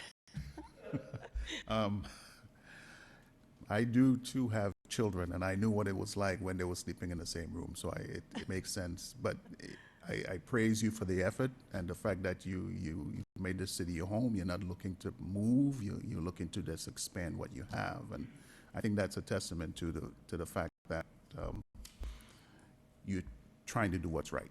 So Thank you. I would be voting in favor of this. Thank you, Mr. Chairman. Thank you, Mr. Procope. Mr. and Mrs. Chum, just for the record, we'll submit the letters that you got in support on file, just to note for the record, you did get about half a dozen letters in support, abutters and neighbors from 6 Harvard Street, 17 Harvard Street, 18 Harvard Street, 28 to 30 Harvard Street, and 1255 Middlesex Street. So I just want to note that for the record. And also, I would also agree with my colleagues that this addition to your property makes sense. It's a very minimal kind of ask as well, I think, in my opinion. And it creates not just more space for you and your family, but it enhances the whole neighborhood as a whole. So I think it enhances that the value of that area of the city as well. And just on a side note, Mr. Chum, also someone who's very philanthropic, very gives a lot to the community. I'm sure Mrs. Chum too. I just work with Mr. Chum in different projects and stuff. So thank you for your contribution to the city. I know you're good neighbors, good citizens. I mean, it speaks volume, I think, when all the neighbors that we, that information that we got is and support, and usually if someone had any concerns or anything, they would come forward, speak tonight or submit a letter as well, like you did from some other neighbors. So I think that's always a great thing, that when a neighbor could kind of work with the rest of the neighbors to really build something out that's appropriate for everyone involved. So thank you for that. And then we have 2 conditions that we talked about this evening, folks. The tree replacement that we talked about, that you're going to be replacing, a significant shade tree, not just a small fruit tree, but you can do that as well. And then the other condition was working with the stormwater for the approval, just to make sure the water and runoff and mitigation's all set with that. So you amenable to those conditions, we'll move forward with a vote. Yes. Is there any other further comments or questions from my colleagues? All right, seeing none, can you have a motion, please? Mr. Chairman, I'd like to make a motion for, it's on the other sheet, ZVA 2022-64 for variances for minimum side yard setback, maximum floor ratio area, and any other relief required, with the 2 conditions that you work with the applicant to obtain stormwater approval from the city stormwater team, and second condition that you provide a new shade tree at the rear of the site. Second. Motion by Mr. McCarthy, second by Mr. Briere. Can we have a roll call, please? Chairman Peck, Approve of conditions. Member Callahan, Approve of conditions. Member McCarthy, Approve with conditions. Member Briere, Approval. Member Procope, Approve with conditions. Member Hovey. All right, folks, you've been approved. Wish you best of luck, you and your family. Thank you very much for your time. Thank you. Have a good night. Moving on to our next scheduled item on the agenda under new business. We have ZBA-2022-65. It's a variance and special permit. Again, is Avison Realty LLC, property located at 133 Merrimack Street. Avison Realty LLC has applied to zoning board of appeals to convert the second floor commercial space at 133 Merrimack Street into 4 residential units. The property is located in the downtown mixed-use DMU zoning district and requires special permit pursuant to section 12.1D for the use. Variance approved pursuant to section 6.1, and for any required in the low zone ordinance. Good evening, Councilor. Good evening. Thank you, Mr. Chairman, and good evening to all. For the record, John Geary of Geary Geary LLP, 32 Church Street, Lowell, Mass. I'm here tonight on behalf of the applicant, Avedison Realty LLC, and with us tonight is Tigran Avedison, the principal of the LLC. Mr. and Mrs. Avedison are active members of the community. They participate in civic and charitable organizations, and pitch in whenever they can. Mr. Edison he's a dentist. He has conducted seminars at the Boys and Girls Club for teach the children the benefits of good dental hygiene. Having said that, as the chairman mentioned, we're here tonight requesting a special permit pursuant to 12.1D of the city zoning ordinance, as well as section 6.1 for lack of off-street parking. And the purpose is to convert the second floor of this commercial building from commercial space to residential space. The property is located at 133 Merrimack Street in the downtown mixed-use zoning district. The lot contains approximately 3,680 square feet of land. The gross square footage of the building is about 7,600 square feet, and the building occupies the entire site, which is pretty customary in the heart of downtown.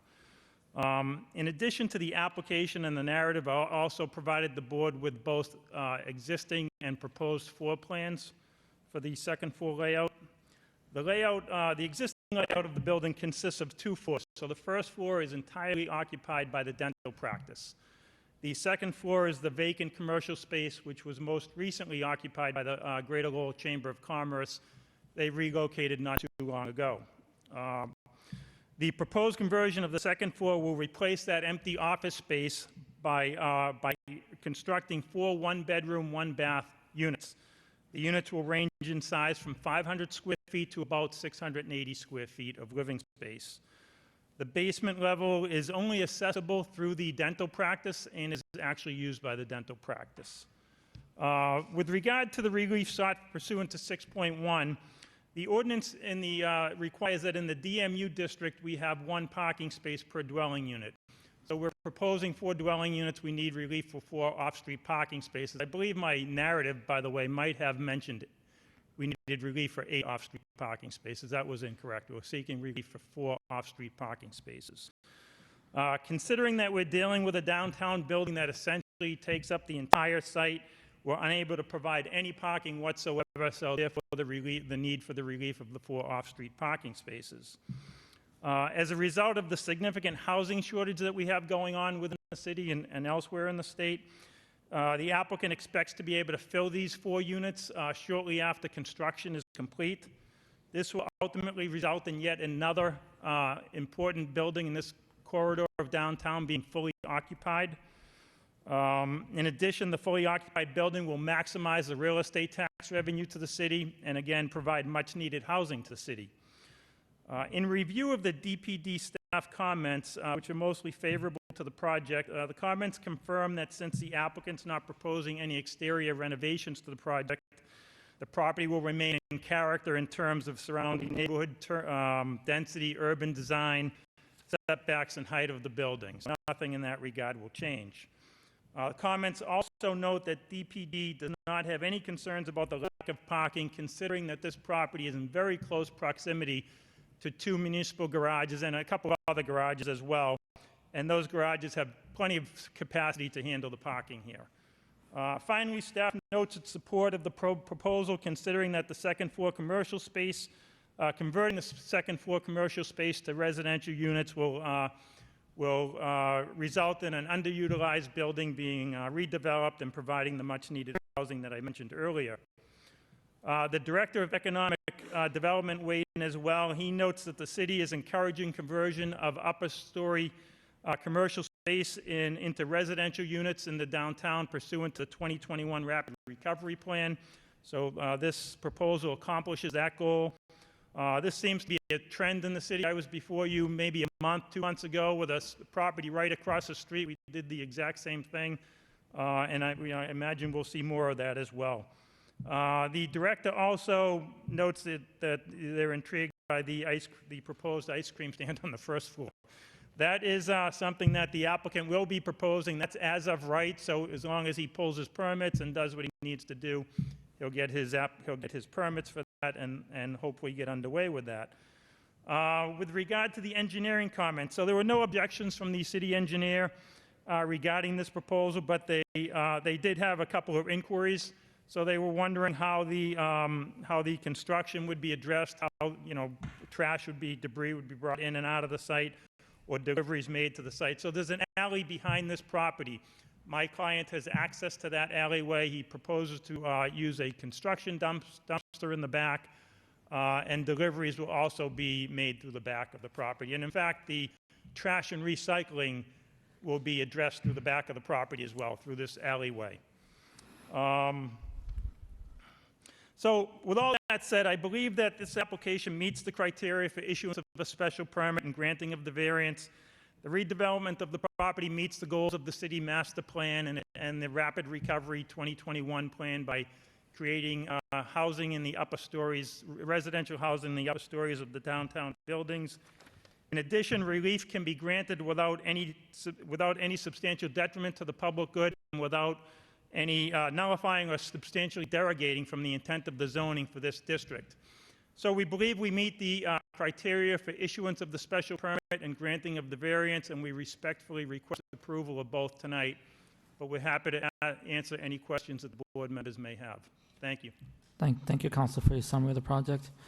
Now we're going to open up the hearing on this petition to the public. Anyone wishing to speak in opposition? Opposition? Opposition? Seeing none, that portion of the public hearing is closed. Anyone wishing to speak in favor? In favor? In favor? Seeing none, the public hearing is closed.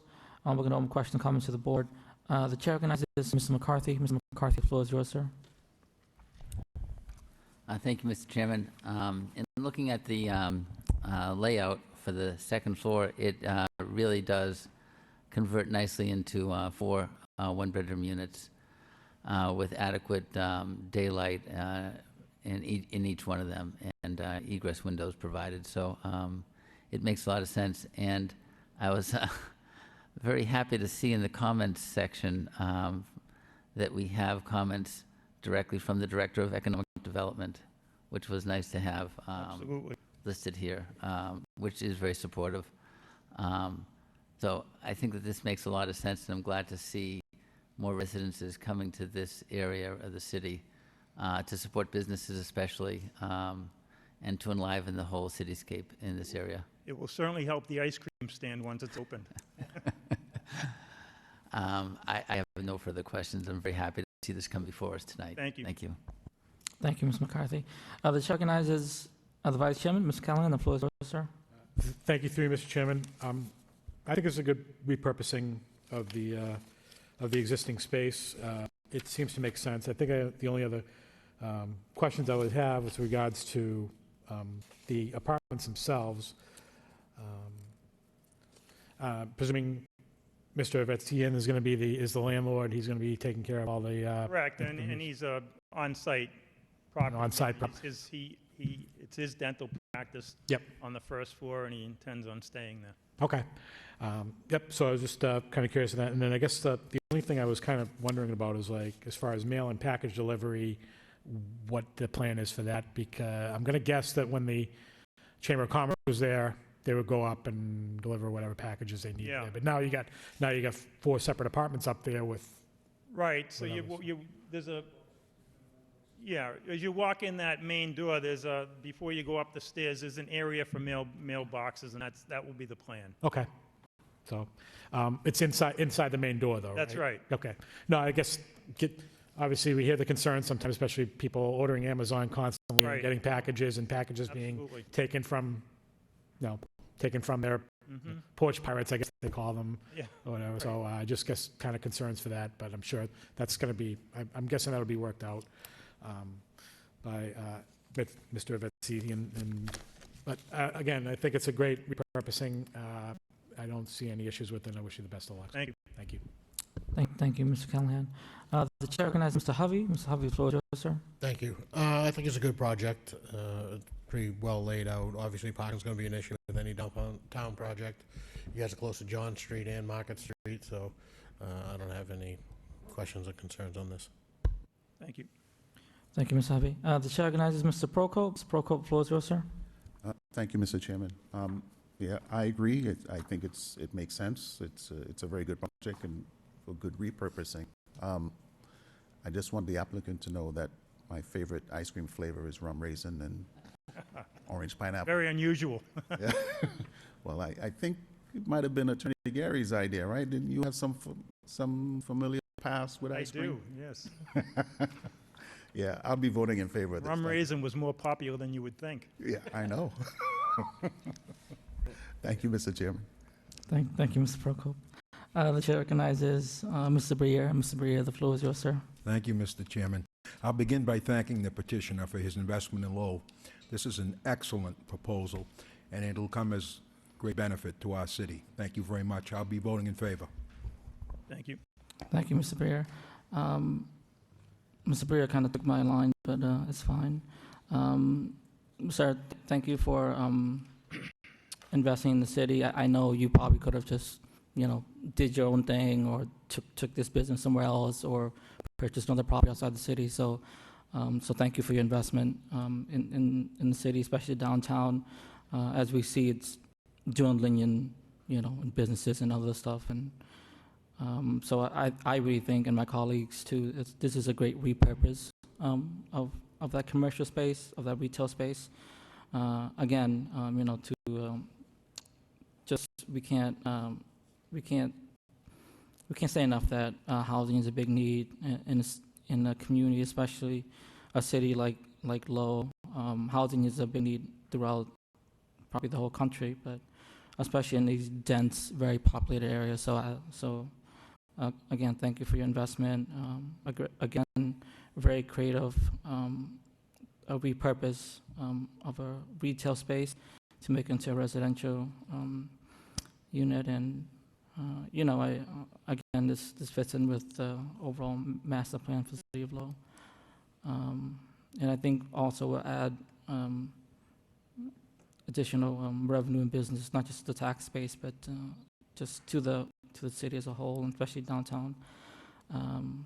So I really think this is a nice repurpose conversion of a building that's not being utilized for anything. So thank you again for your investment.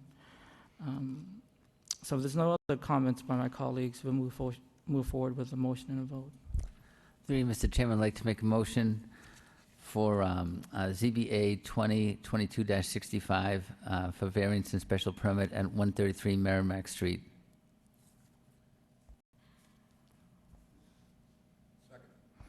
Motion by Mr. McCarthy, second by Mr. Briere. Can we have a roll call, please? Chairman Peck, Approve? Member Callahan, Approved. Member McCarthy, Approve. Member Briere, Approval? Member Prokop, Approve. Member Hovey. Approve. All right, you've been approved. Thank you. so much. Thank you all for your time. Thank you. Wish you the best of luck. Thank you. Moving on to our next scheduled item under new business, we have ZBA-2022-66. The petition is a variance. The applicant is Richie Vithkret, property located at 65 Moore Street. They wish to convert the existing single-family residence to two-family residence. The subject property is located in the traditional two-family TTF zoning district. The project requires variance approval per section 5.1 for relief from the minimum lot area per dwelling unit and minimum usable open space per dwelling unit requirements and any other relief required in the Lowell zoning ordinance. Good evening. Good evening, Councilor. Good evening, Mr. Chairman and board members. My name is Hushman Dafshar from Taj Engineering LLC, 225 Stedman Street, Lowell, Mass. The owner and applicant, Mr. Kurt, the owner of 65 Moore Street, currently would like to convert his property located at 65 Moore Street into a two-family dwelling. Currently, this building is used as a single family, but it is located in a TTF zone, traditional two-family zone. The way that the two units will be formed is that the first floor will be one unit, Unit 1, and the second floor will be Unit 2. The basement will be used entirely by the owner himself for the purpose of maintaining the building, utilities, and storage, and as such, basically for maintaining the building.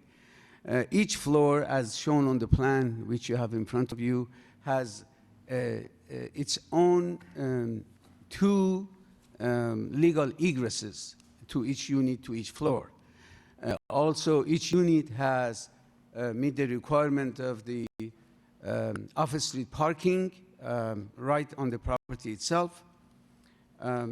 Also, there was a comment from engineering department that the existing sewer line should be videoed, which we have no problem with that. As a matter of fact, we added a note on the plan that any upgrade to any utilities required as a result of converting the building into a two-family dwelling, the applicant will comply with. The only relief we are requesting from the board that they may grant us is the relief from the undisturbed, the minimum lot requirement for each unit, which for 2 units, it totals to 8,000 square foot, and the existing lot is 7,096 square foot. So we do request a relief for the lot area per dwelling unit for 904 square foot. Other than that, we do meet other requirements. In the setbacks are existing non-conforming. Every other item on the zoning list of requirements is really existing non-conforming. Thank you for your patience, and with that, I can open it to any questions that you might have. Okay. Thank you, sir, for your summary of the project. Now we'll open up the public hearing for this petition. Anyone wishing to speak in opposition? In opposition? In opposition? Seeing none, that portion of the public hearing is closed. Anyone wishing to speak in favor? In favor? In favor?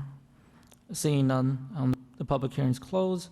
We're going to open questions and comments to the board. The chair organizes, the vice chairman, Mr. Callahan, the floor is yours, sir. Thank you, through you, Mr. Chairman. I understand this is a TTF zone, and by right, the applicant can possibly, it is allowed by right. Looking at the layout of the lot, it's an oddly shaped lot, and I think you probably do have some hardship there. I do have some questions, though, about the layout of the parking in the back. You provide for 4 parking spaces, so 2 per unit, so that's fine, but I don't see the dimensions of the parking. I want to make sure that that's going to be compliant, because it's just, oh, okay, never mind, I saw it. It's proposed 9 by 18 parking spaces. Okay. I'll take that back. My apologies. So,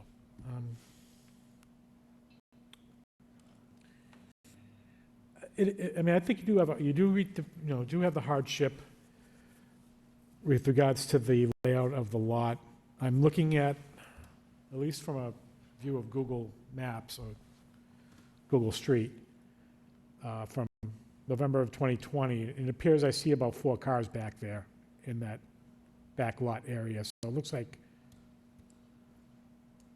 whether it's been used as a 2-family, even though it's not supposed to be in the past,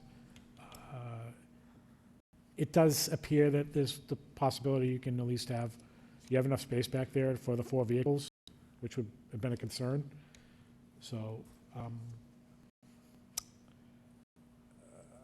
I'm going to reserve to listen to my other fellow board members to see what they say. I kind of think this meets the criteria, but I think I need a little more. I think I might need a little more information, but I'll reserve right now to listen to my other fellow board members and go from there.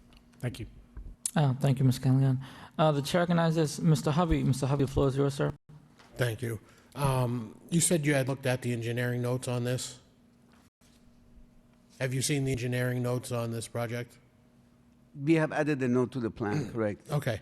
So I guess a couple questions. Are there going to be upgrades to utilities, water and sewer? If needs be. If there needs. Yeah, the engineering department also has said if needs be. So they will run the camera if they think the sewer needs to be repairs or any kind of upgrade accordingly will be done. Okay, and you have no issues applying for a permit to pave the driveway? Because it's gravel right now, correct? Not at all. No, It's no. gravel right now, so then Correct. we need to pave. Yeah, there was a comment to that effect, and we said we'll comply and we will pave the driveway. Okay. In one of the variances is looking at usable open space. Do you have square footage? Do you have any measurements on usable open space on this project? Yes, we do. As a matter of fact, we do the usable open space more than what is needed. It's over 3,000 square foot. So, Did we get any of those measurements? I haven't seen them since this afternoon.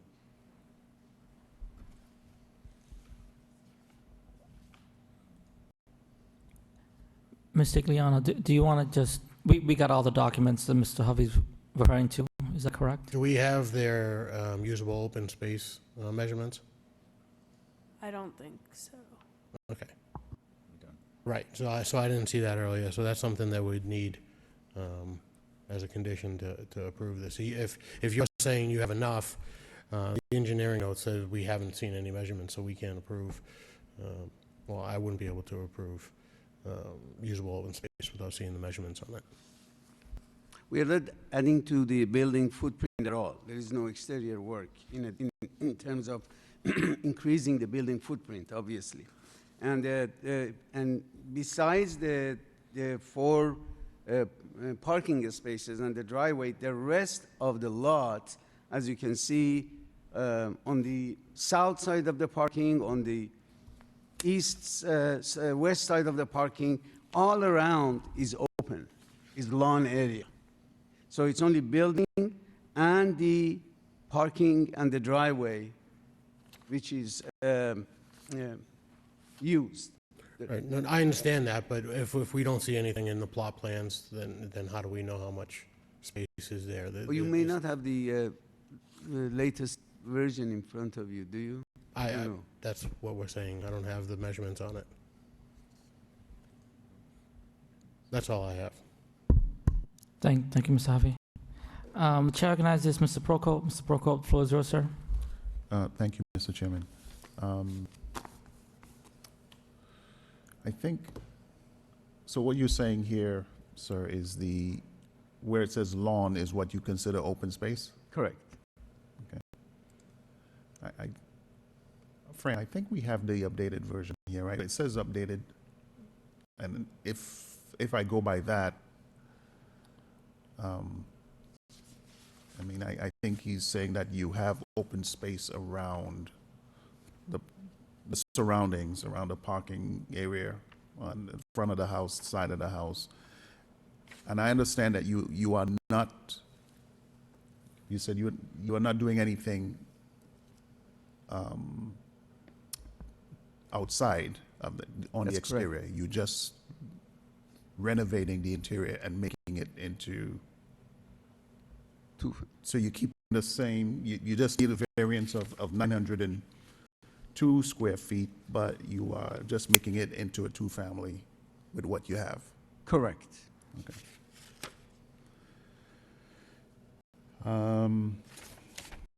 As Member Hovey said, you did look at the engineer's notes, response, and I think I did hear you say that you will abide by whatever upgrades that's required by the water and sewer, correct?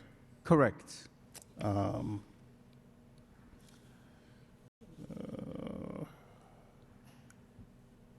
And is this what, so the driveway or is gravel and you would need to pave, is that?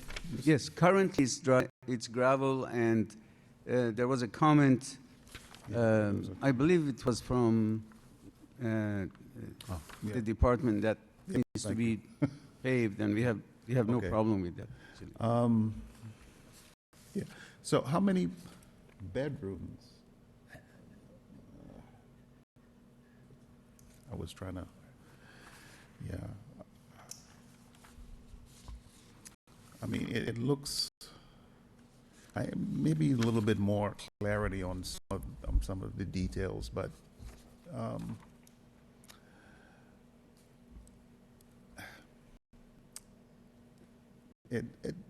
I think it's okay, just, in my opinion, based on what we have. But I think I'd like to see more of a plan of what the open space would look like as well. I mean, I know you're not touching the exterior, but it would be nice, as they said, if you are going to pave the gravel, that you would present a plan for what you'll do for, like if there'll be shrubs and things of that nature. Maybe we'd like to see a little bit more. I don't know if it's, I'd defer to my other board members. Thank you, Mr. Chairman. Thank you, Mr. Prokop. The chair recognizes Mr. Brier. Mr. Brier. the I have floor no is yours. questions, Mr. Chairman. Thank you, Mr. Brier. Chair recognizes Mr. McCarthy. Mr. McCarthy, the floor is yours, sir. Thank you, Mr. Chairman. So, on the usable open space, Fran, if I could just ask, the comments state that the proposed lawn area would not meet dimensional requirements for usable open space per section 5.3.2. Do you know why it states that? Has it been determined that we don't meet the 1,000 square feet by staff?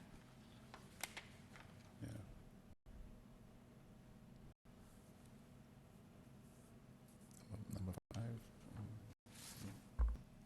I'm just going to take a sec to review. I'm sorry, could you repeat that? I'm just going to review it, and I'll let you know. Okay. All right. And while you're doing that, I'd like to make a condition that you provide at least 2 shade trees. The location of the 4 parking spaces seems to be in conflict with the 1 tree on the site, which I'm not sure is even still there. I think the 1 tree in the back has been cut down. It's simply a stump right now. Yeah. So there are no shade trees on the site. We as can I s- plant. So I'd like to make a condition going forward that we provide 2 shade trees as a minimum. And if it's true that we do not meet the 1,000 square feet, that I think we make that part of the variance, that we provide a variance for usable open space. If I may, I believe the reason that this is the case is that the way that we calculate usable open space for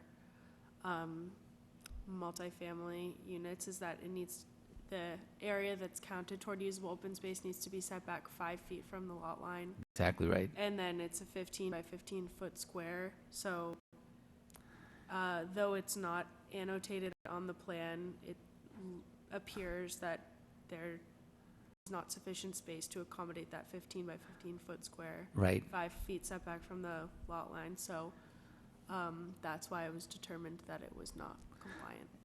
And I agree with you. I think that the way we configure usable open space doesn't conform to the triangular aspects of this lot, even though we might, if we change the way we configure our open space to allow for triangularity, we would probably get there. But that being said, I think we could possibly grant a variance, in my opinion, that we would add to the variance that you're seeking. Let's see, you're seeking a variance for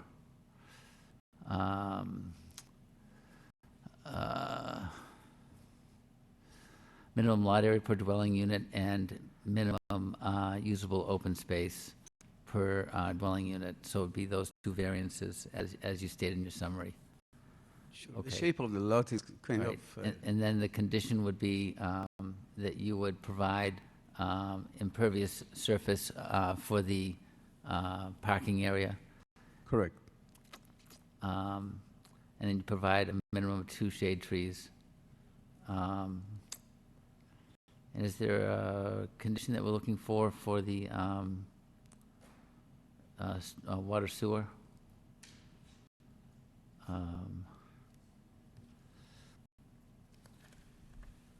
Did I miss that?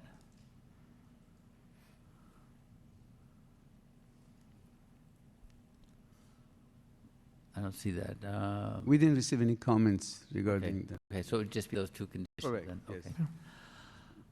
Okay. This project makes sense to me. So as long as my fellow board members are in agreement with the shade trees, and I think the usable open space per member pro corp, I think that's based on the way we define usable open space. It probably meets the 1,000 square feet if we could just be more flexible with the way we define it and allowed for triangularity. So, Thank you. thank you.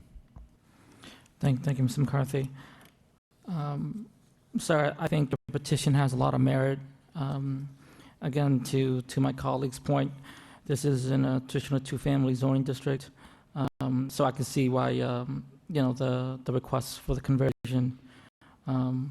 Again, you lack the minimum side yard setback and open space requirements, but that's why you're here tonight, to get relief. To me, it makes sense. Thank you, Mr. McCarthy, for that kind of breakdown and simplifying a lot, because I also had similar confusion. So thank you, Mr. McCarthy, for your expertise on that. Mr. Chairman, we are very close to two parks, by the way. Okay. Thank you. Also, there's no neighbors here tonight against or in favor, so in my mind, I'm sure the neighbors think this is something that's not detrimental to the neighborhood, so that's always a plus to me, and I'm sure to my colleagues. So I do think, again, there's merit to your petition. So, sir, you heard comments by the board. We do have two conditions, the two shade trees, and then the parking space, the impervious surface for parking. If you're agreeing to that, we'll move forward with a vote. Are you okay with that, sir? Yes, sir. Yes, sure. Of course, Mr. Chairman. Okay. Fine. Thank you, sir. If there's no other comments from my colleagues, we'll move forward with a motion. Through you, Mr. Chairman, I'd like to make a motion for ZBA 2022-66 for 65 Moore Street for variance for minimum lot area per dwelling unit and minimum usable open space per dwelling unit, with the following two conditions: that the applicant provide impervious surface at the parking area, and that the applicant provide a minimum of 2 shade trees. Second. Motion by Mr. McCarthy, second by Mr. Prokop. Can we have a roll call, please? Chairman Peck, Approve with conditions. Member Callahan, Approve of conditions. Member McCarthy, Approve with conditions. Member Briere, Approval. Member Prokop, Approve with conditions. Member Hovey. Approve with conditions. All right, sir, you've been approved. Thank you so much. Wish you the best of luck. Thank you. Moving on to our next scheduled agenda item. Under new business, we have ZBA-2022-67. The petition is a variance. The applicant is 100 Real Estate, property located 246.1 Market Street. MSN 100 Real Estate LLC is seeking variance approval to construct 23 residential units at 246.1 Market Street. The subject property is located in downtown mixed-use DMU zoning district. The project has previously received the required special permit approval, which remains active and currently requires variance approval pursuant to section 6.1 for relief from the minimum off-street parking requirements and any relief required in the laws or ordinance. Good evening, Councilor. Good evening, Attorney Catherine Flood, 549 Rogers Street, Lowell. Here on behalf of Emerson 100 Real Estate LLC. Here with me tonight is Steve Monahan, who is the manager. We are here tonight to request a variance from the requirements of section 6.1 of parking. The property is located in the downtown mixed-use zoning district, and we need 1 space per dwelling unit. We appeared here before the board 2 years ago, and we received the variance we are requesting this evening. However, due to the cost of construction, my client was unable to move forward with the construction, and the variance lapsed. At that time, in June 15, 2020, we also received site plan and a special permit approval from the planning board to develop the building into 23 residences, having 5 two-bedrooms and 18 one-bedroom units. The special permit has been extended for a period of 2 years, and it's still active. As you're aware, the building is located on the lot. There is nowhere to park vehicles at this site. Also, if you grant the variance, it will reduce the amount of traffic that will be going in through the access area. The size of the building, being on the lot, creates a hardship for which we are requesting the variance. Thank you, Council, for that summary of the project. Now we'll open the hearing to the public. Anyone wishing to speak in opposition of this project? Good evening, sir. Good evening. Michael Borbo, Canal Place, adjacent to the property. Simply put, I'm going to refer to it as the Dutton Street, because Thorndike and Dutton confuse me. The access from Dutton Street, which we used to have, allowed for easier, less congested access to the Canal Place buildings. In a general sense, I have no problem with the building itself. My opposition is trying to get that Dutton Street, I'm going to call it a ramp, reopened. Because as it is right now with Canal Place 1, which is where I reside, the cars from Canal Place 3 come in front of ours, and the cars, well, we're asking for no parking, but, you know, that's what I'm concerned about. I'd like to see that other ramp, or where the parking lot is, the Dutton Street, make that accessible again so that we can have traffic and ambulances come in from either side. Thank you. Thank you, sir, for your comments. Anyone else wishing to speak in opposition? In opposition? In opposition, seeing none, that portion of public hearing is closed. Anyone wishing to speak in favor? Mr. Chair? Give us 1 minute.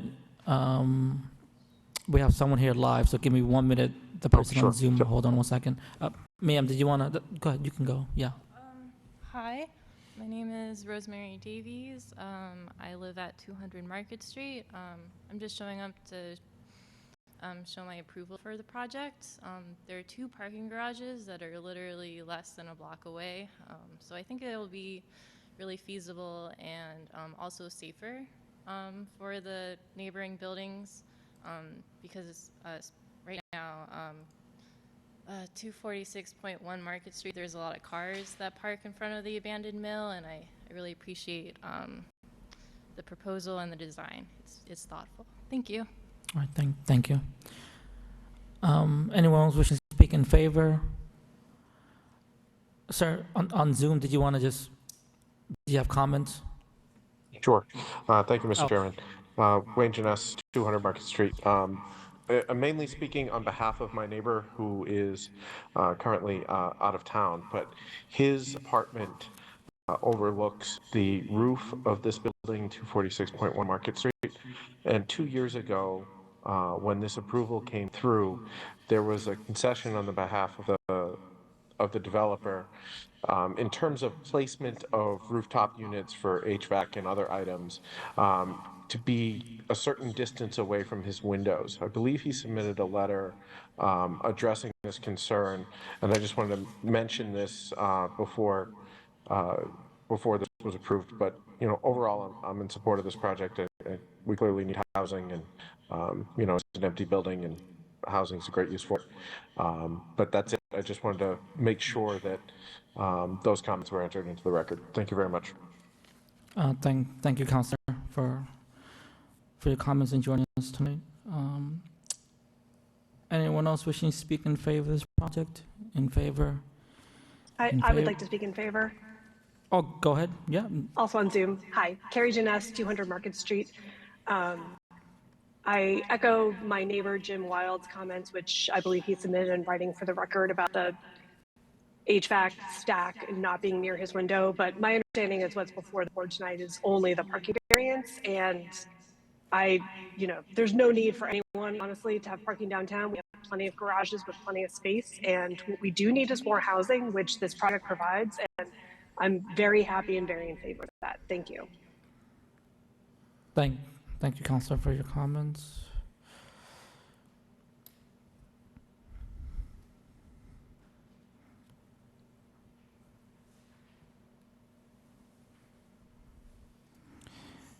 Anyone else wishing to speak in favor of this petition? In favor? In favor? All right, seeing none, the public hearing is closed. We're going to open questions, comments from the board. The chair recognizes Mr. Hovey. Mr. Hovey, the floor is yours, sir. Thank you. I think what we're voting on here is whether to approve a variance, just straight parking. So I can get the concerns about traffic and access. That's really not an issue here. And then equipment on the roof, again, we're not voting on that. This is just a variance for the amount of parking needed for this project. We just had a project before us, not enough parking downtown. I think anytime we're going to try to move residents into downtown, we're not going to have on-street parking or separate parking. So I don't have a problem with this. It's close to a couple garages at this point, and I think there's some more probably coming down the line. So I don't have any issues with this project. Thank you, Mr. Hovey. The chair recognizes Mr. Procope. Mr. Procope, the floor is yours, sir. Thank you, Mr. Chairman. I think this is obviously a viable project. That's something that's definitely needed for the city. And the fact that there should be ample parking where there is in the garages that's available. So and you're only asking for variance for parking at this point, correct? Okay. So I don't have an issue with this. I'll be voting in favor. Thank you, Mr. Chairman. Thank you, Mr. Procope. The chair recognizes Mr. Breer. Mr. Breer, the floor is yours, sir. Thank you, Mr. Chairman. I also favor this project greatly, but I do have some concerns very similar to those expressed by Mr. Jeanette on behalf of James Wild. I'm sure you're aware that in a previous petition that some concessions were offered to help mitigate noise and any visual intrusion upon Mr. Wild. And we're in possession of the letter that Jim has forwarded to this board, and I'd like to know how you respond to his concerns. That condition is built into the planning board approval, That's terrific. I'll be voting in favor. set into the recorded decision. Great. Thank you, Mr. Breer. The chair recognizes Mr. McCarthy. Mr. McCarthy, the floor is yours, sir. I look forward to this project going forward as well.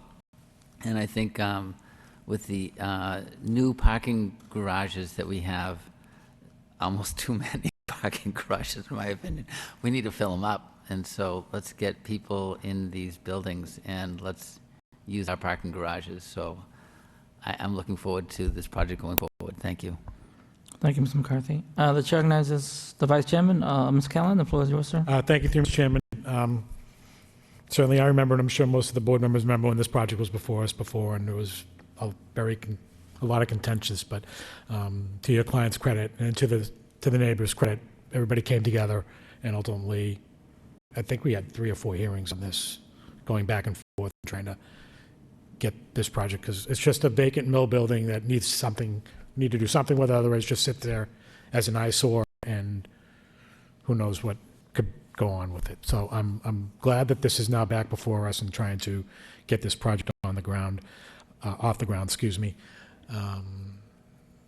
The gentleman's concern about opening up access from Dutton Street, I hear you, but unfortunately, that's something, you can take it up with this. This unfortunately is not in front of this board. We don't have any power on that. Higher powers on that may or may not prevail, but that's something you can maybe address with boards that have more authority than what we have. That being said, I pulled the prior approval. Look at the plans, nothing's changed really, other than you went for planning, and there's more additional conditions that they entered on as far as the concerns of the neighbor, which you said was already built in those conditions. The only thing we're dealing with is parking. We made the finding back then with the parking, the 23 units, that the garages would be sufficient. At that time, it was just the Roy garage. Now we have the new garage that's there as well, the Hamilton Canal District Garage, whatever the name of that one is. So now there's even abundance of parking. So with that, so I think that we can approve this. I believe that the criteria have been met. So thank you. Thank you, Mr. Callahan. Counselor, I think to me this is straightforward. There's no issue here. Again, to my colleagues' comments, we need to get the project going. Rehab this mill building is just laying waste. And again, housing is such a big need in the city. And obviously we have some letters from some neighbors, some butters, which you addressed, and it's going to be part of the conditions, all that with planning.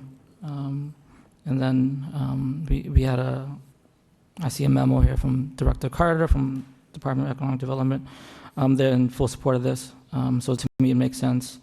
I have no concerns as well. If there's no other comments by my colleagues, we move forward with a motion. Mr. McCarthy, go ahead, sir. We've had a long night already. I'll be brief. But when I visited the site today, because I really had a hard time finding where the notice was on the building, and I found it. And after I had the same feeling. So why doesn't this have access out to Dutton Street? And I was just wondering, maybe we, Fran, could make a condition that we ask for the traffic engineer to look into that as a condition of this variance, just because to me, it's something that's going to happen eventually because too many people are going to be going in that. But maybe we could just make it as a condition. Does that make sense, Fran? Could you state what the condition would be? That we, as a condition of this variance, ask for the traffic engineer to look into access from 248.1 out to Dutton Street. So right now, that parking lot basically, okay. Does that make sense? May I speak on that? What's that? I believe there was originally access. I did the title on this, and there was access, but there was a taking, and I don't know who the taking was by. Was it the city? It was either the city, and they took that land, and that's where the blocking the access is. So making it a condition of our approval when we're asking. I'm sorry. Just have the traffic engineer look into providing access out there, but not necessarily finding it to make that a condition that the access take place. But I think we should just look into that access being looked at by the traffic engineer, and at some point, maybe that comes into play down the road when we're repaving that area, doing new sidewalks, or maybe too many people are going out that way anyway, and it just becomes. It's definitely tight. And that's why moving parking to the garages is a way to reduce. Oh, no, I agree with you. It just seems like that access to Dutton Street is missing when you're in that site. I just got a question, maybe Fran, I don't know, maybe this might be something we might bring up in the next segment. I don't understand how this can be a condition What is this conditioning? We're approving something conditioning upon, and there's nothing that the applicant can do. It's all based on what the city can do, and it's basically what the city may or may not do with a piece of land that provides access, but has nothing to do with the approval of the Right. thing. So it's like, Does the ZBA have jurisdiction over this? I don't believe we do. Right. So that's a question to ask yourself before conditioning. Yeah, I mean, I'm thinking we can't lay such a condition on this approval. Chairman, if I may offer, I'd be happy to make a city council motion asking the traffic engineer to look at this, if that's Council, amenable to the board. okay, thank you, Counselor. Thank you, Counselor. Love it. But then I don't think and it's necessary for us to do a condition if the city council is going to maybe address it. And I also want to point out, when my client was purchasing the property, we did try to negotiate with the city a license over that area to gain access, and they never followed through with it, so we never obtained it. Yeah. I'm curious, how's that a taking? Wasn't that owned by the national parks? There's different, it's all chopped up over there, and there's Okay. different portions, and some of it was. All right. That's when you said it was a taking, I'm like, I thought the national parks owned it. Obviously, the city can't take from the federal government, so it's like, Yeah, sorry, it's all part right, of my former Counselor. role. Can I just say, like, Sure, maybe Counselor when asked Janess, a why lot don't you, of why more don't you? information? Sure. There was a land swap with the national park. It's a complicated issue that has Oh, nothing okay, to do with gotcha. the applicant. So it's more than I can get into or is appropriate for me to get into here. But I would suggest that maybe the law department could weigh in on the current status. But it's a complicated transaction between the national park and the city. All right, that makes more sense to me. Thank you, Counselor, I appreciate that. So, okay, but getting back to the point at hand, I don't think we can do a condition on that. That would have to be the city council, which Counselor Janess just mentioned he may address, so. Okay, thanks. Thank you, Mr. Callahan, and thank you, Mr. McCarthy. And thank you, Councilor Janess, for helping with the mitigation of this petition. I think it's going to benefit not just the applicant, but also the neighbor as well, and that whole neighborhood, and just the access and the means of egress and all that. So if there's no further comments from my colleagues, we'll move forward with a motion. Through you, Mr. Chairman, I'd like to make a motion for ZBA 2022-67 for a variance at 246.1 Market Street, variance for relief for minimum off-street parking requirement and any other relief required.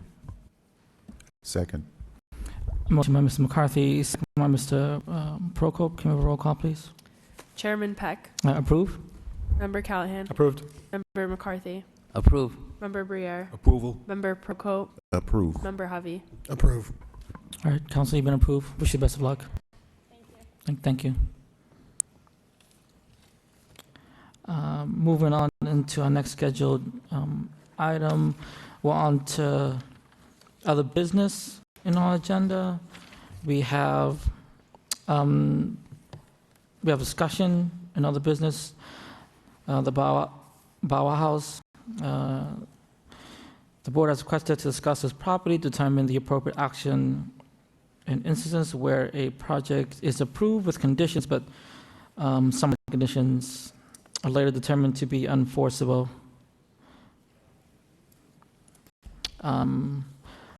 So I'll just open up the discussion to the public first before we talk internally. I don't believe this is a public hearing, Mr. Chairman. I think it's just an open discussion amongst the board members. Okay, strike that.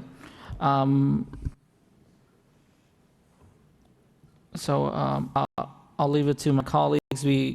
I think we've been, as we learn and develop and inform of more issues and pending things and of approvals of permits and variances, we learned we've put some conditions, the board as a whole, on some things that are essentially unenforceable. Specifically, the Bauer House. I don't know, Mr. McCarthy or Mr. Callahan, do you want to weigh in on this?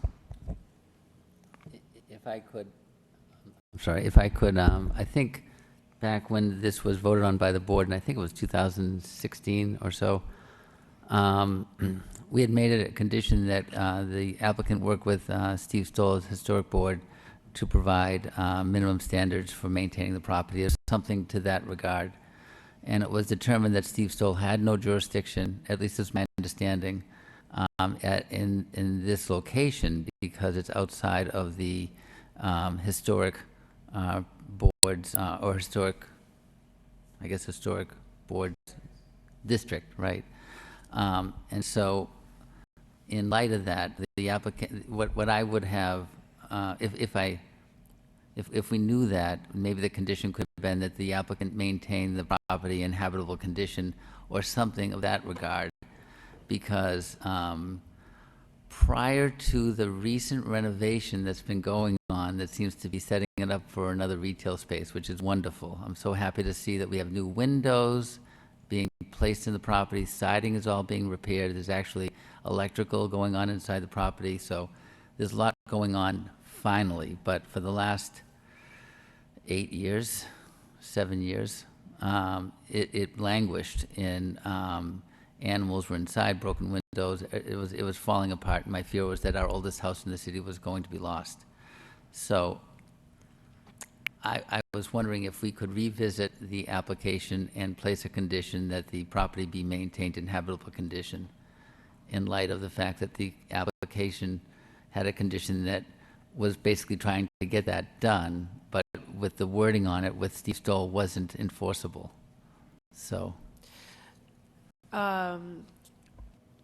So as we discussed, I think it would make sense to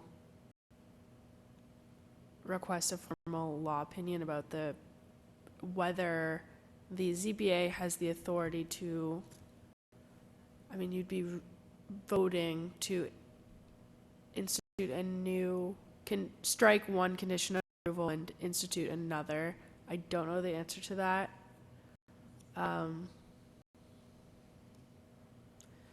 So I would recommend going that route, because I don't understand what the procedure would be, and I wouldn't want to mishandle that. If I may, Yeah, Mr. Callahan. unfortunately, I mean, I thought about this when we last first discussed it. I went back to the tape when we discussed it previously. I know there was discussions about either having the health department take a look at it, of enforcement, and or the zoning board enforcement officer, which I believe, Fran, you said that they had no power to do it. It had to be the health department, right? Right, so for minimum maintenance standards, that is something that is in the general city ordinance, that the health inspectors, which is housed within development services, which is my department, the health inspectors are the agents that enforce that. So in this case, if the house was appeared to be violating minimum maintenance standards, a complaint could be filed with my office, and then I could route that to a health inspector who would inspect the property, and if there were, it sounds like there would be minimum maintenance violations, and they would be authorized to issue a fine. Okay. Or series of fines. Well, the point I'm going to be getting at is, and we see this come amongst us from the public a lot of times, where they're asking us for stuff about enforcement. We are not an enforcement board. We're an appeals board. I understand we have petitions before us. We lay conditions on them. We want them to be enforced, or there's got to be some way to enforce them, but we don't have the power to enforce them. We're an appeals board. We lay the conditions, and then the enforcement, whoever is in charge of enforcing it, be it the building commission, the health department, DPD, they have the resources to do it. They're supposed to do it, and then I guess if it has to come back in front of us, it's got to come back in front of us through other means, either by petition from an applicant, or if I'm not mistaken, as part of our powers under 11.2.2, if a person agreed I'll read it. To hear, the powers are, we are here to decide applicant, I'll shorten it, to hear and decide application for special permits. To hear and decide appeals taken by any persons aggrieved by reason of his inability to obtain a permit or enforcement action from any administrative officer under the provisions of General Laws 40A, Sections 8 and 15. And then to hear and decide appeals or petitions of variances in terms of this ordinance. So, I don't see any way, and I'll leave it to my fellow board members what they want to do, but I don't think an opinion from the law department is really going to be beneficial in this. The bottom line is, we're not an enforcement board. We're an appeals board. We get a petition, and we rule on it, and then that's the nature of it. And there's other parts of the city that need to enforce it, if need be. So, again, I think this is an open discussion. I'm not sure where we go from here, but I would not recommend seeking an opinion of the legal department on this. I don't think it's necessary. I think where we go from here, I don't know.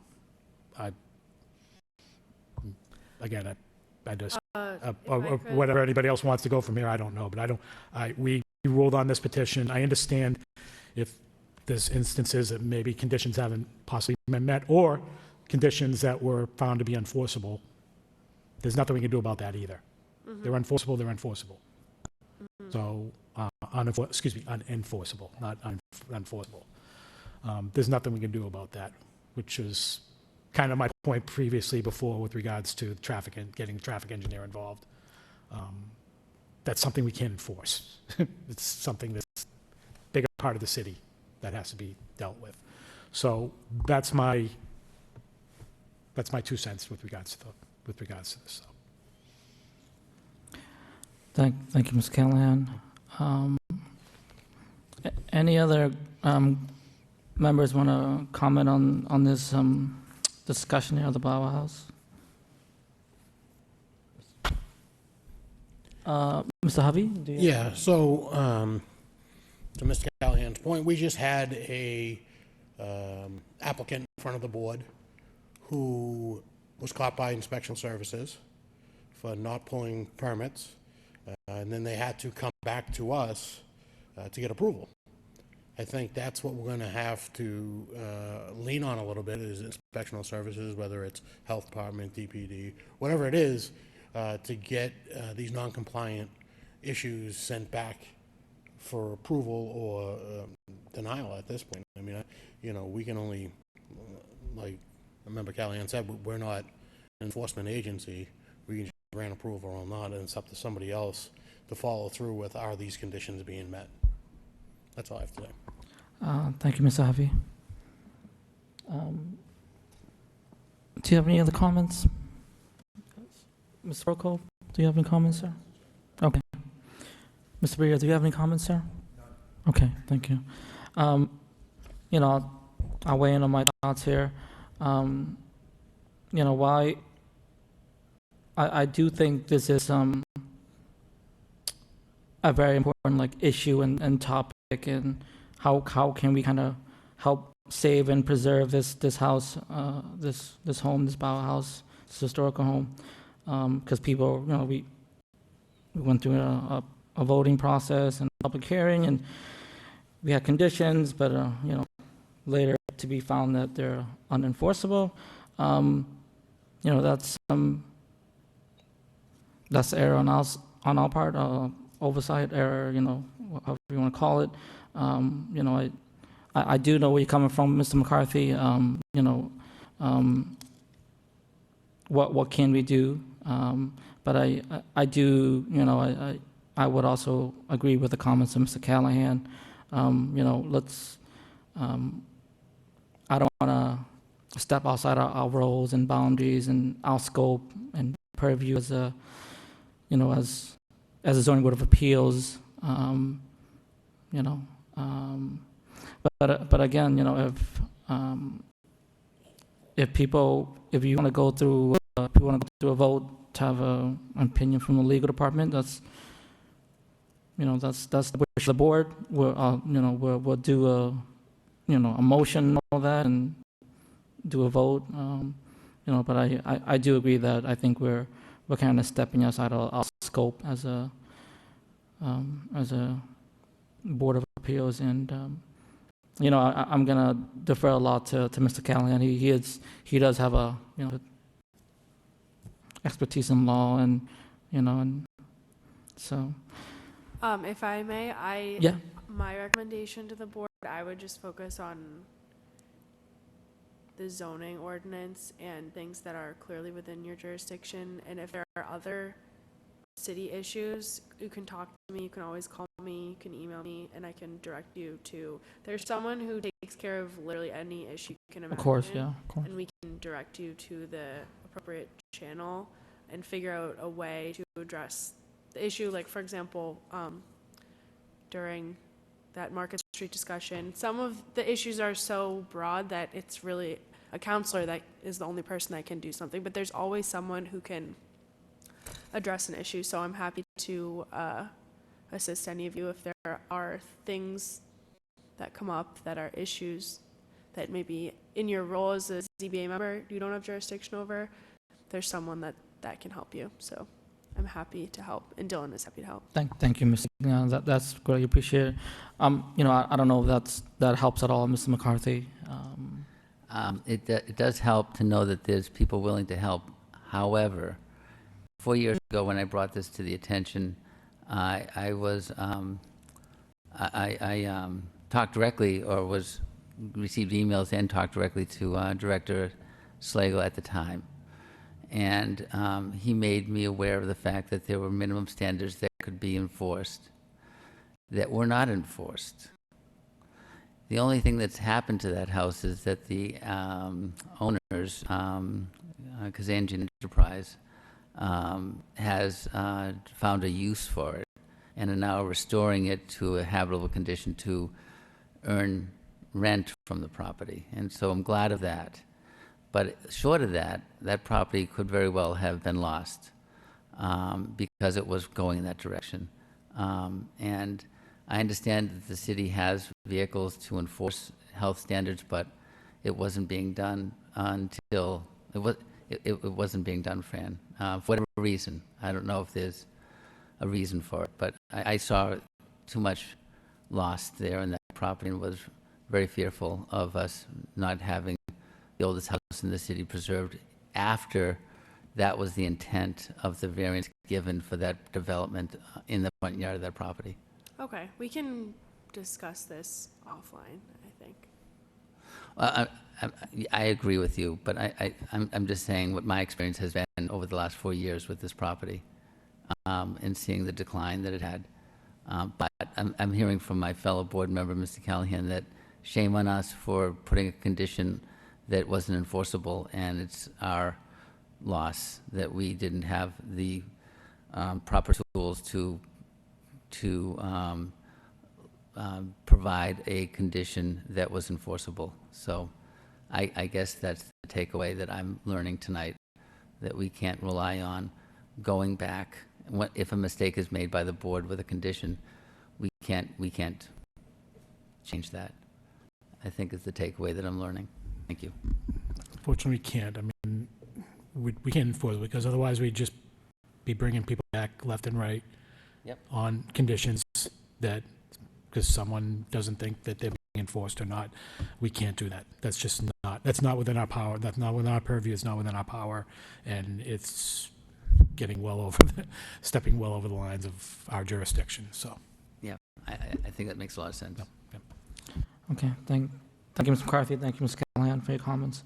So we'll move forward to our next agenda item under other business minutes for approval. December 12, 2022 meeting minutes. Is there any updates, revisions, comments to the minutes by my colleagues? All right, seeing none, can we have a motion to approve the minutes, please? Through Mr. Chairman, I'd like to make a motion to approve the meeting minutes from 12/12/2022. Second.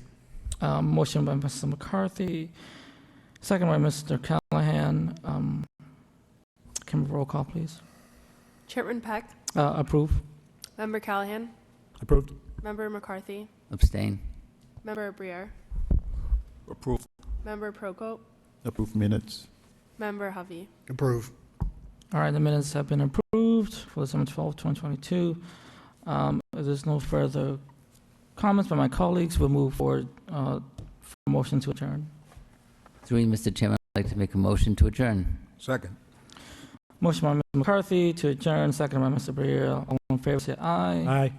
Any opposed, say nay. All right, the ayes have it. We are adjourned. Thank you. Have a good night, folks.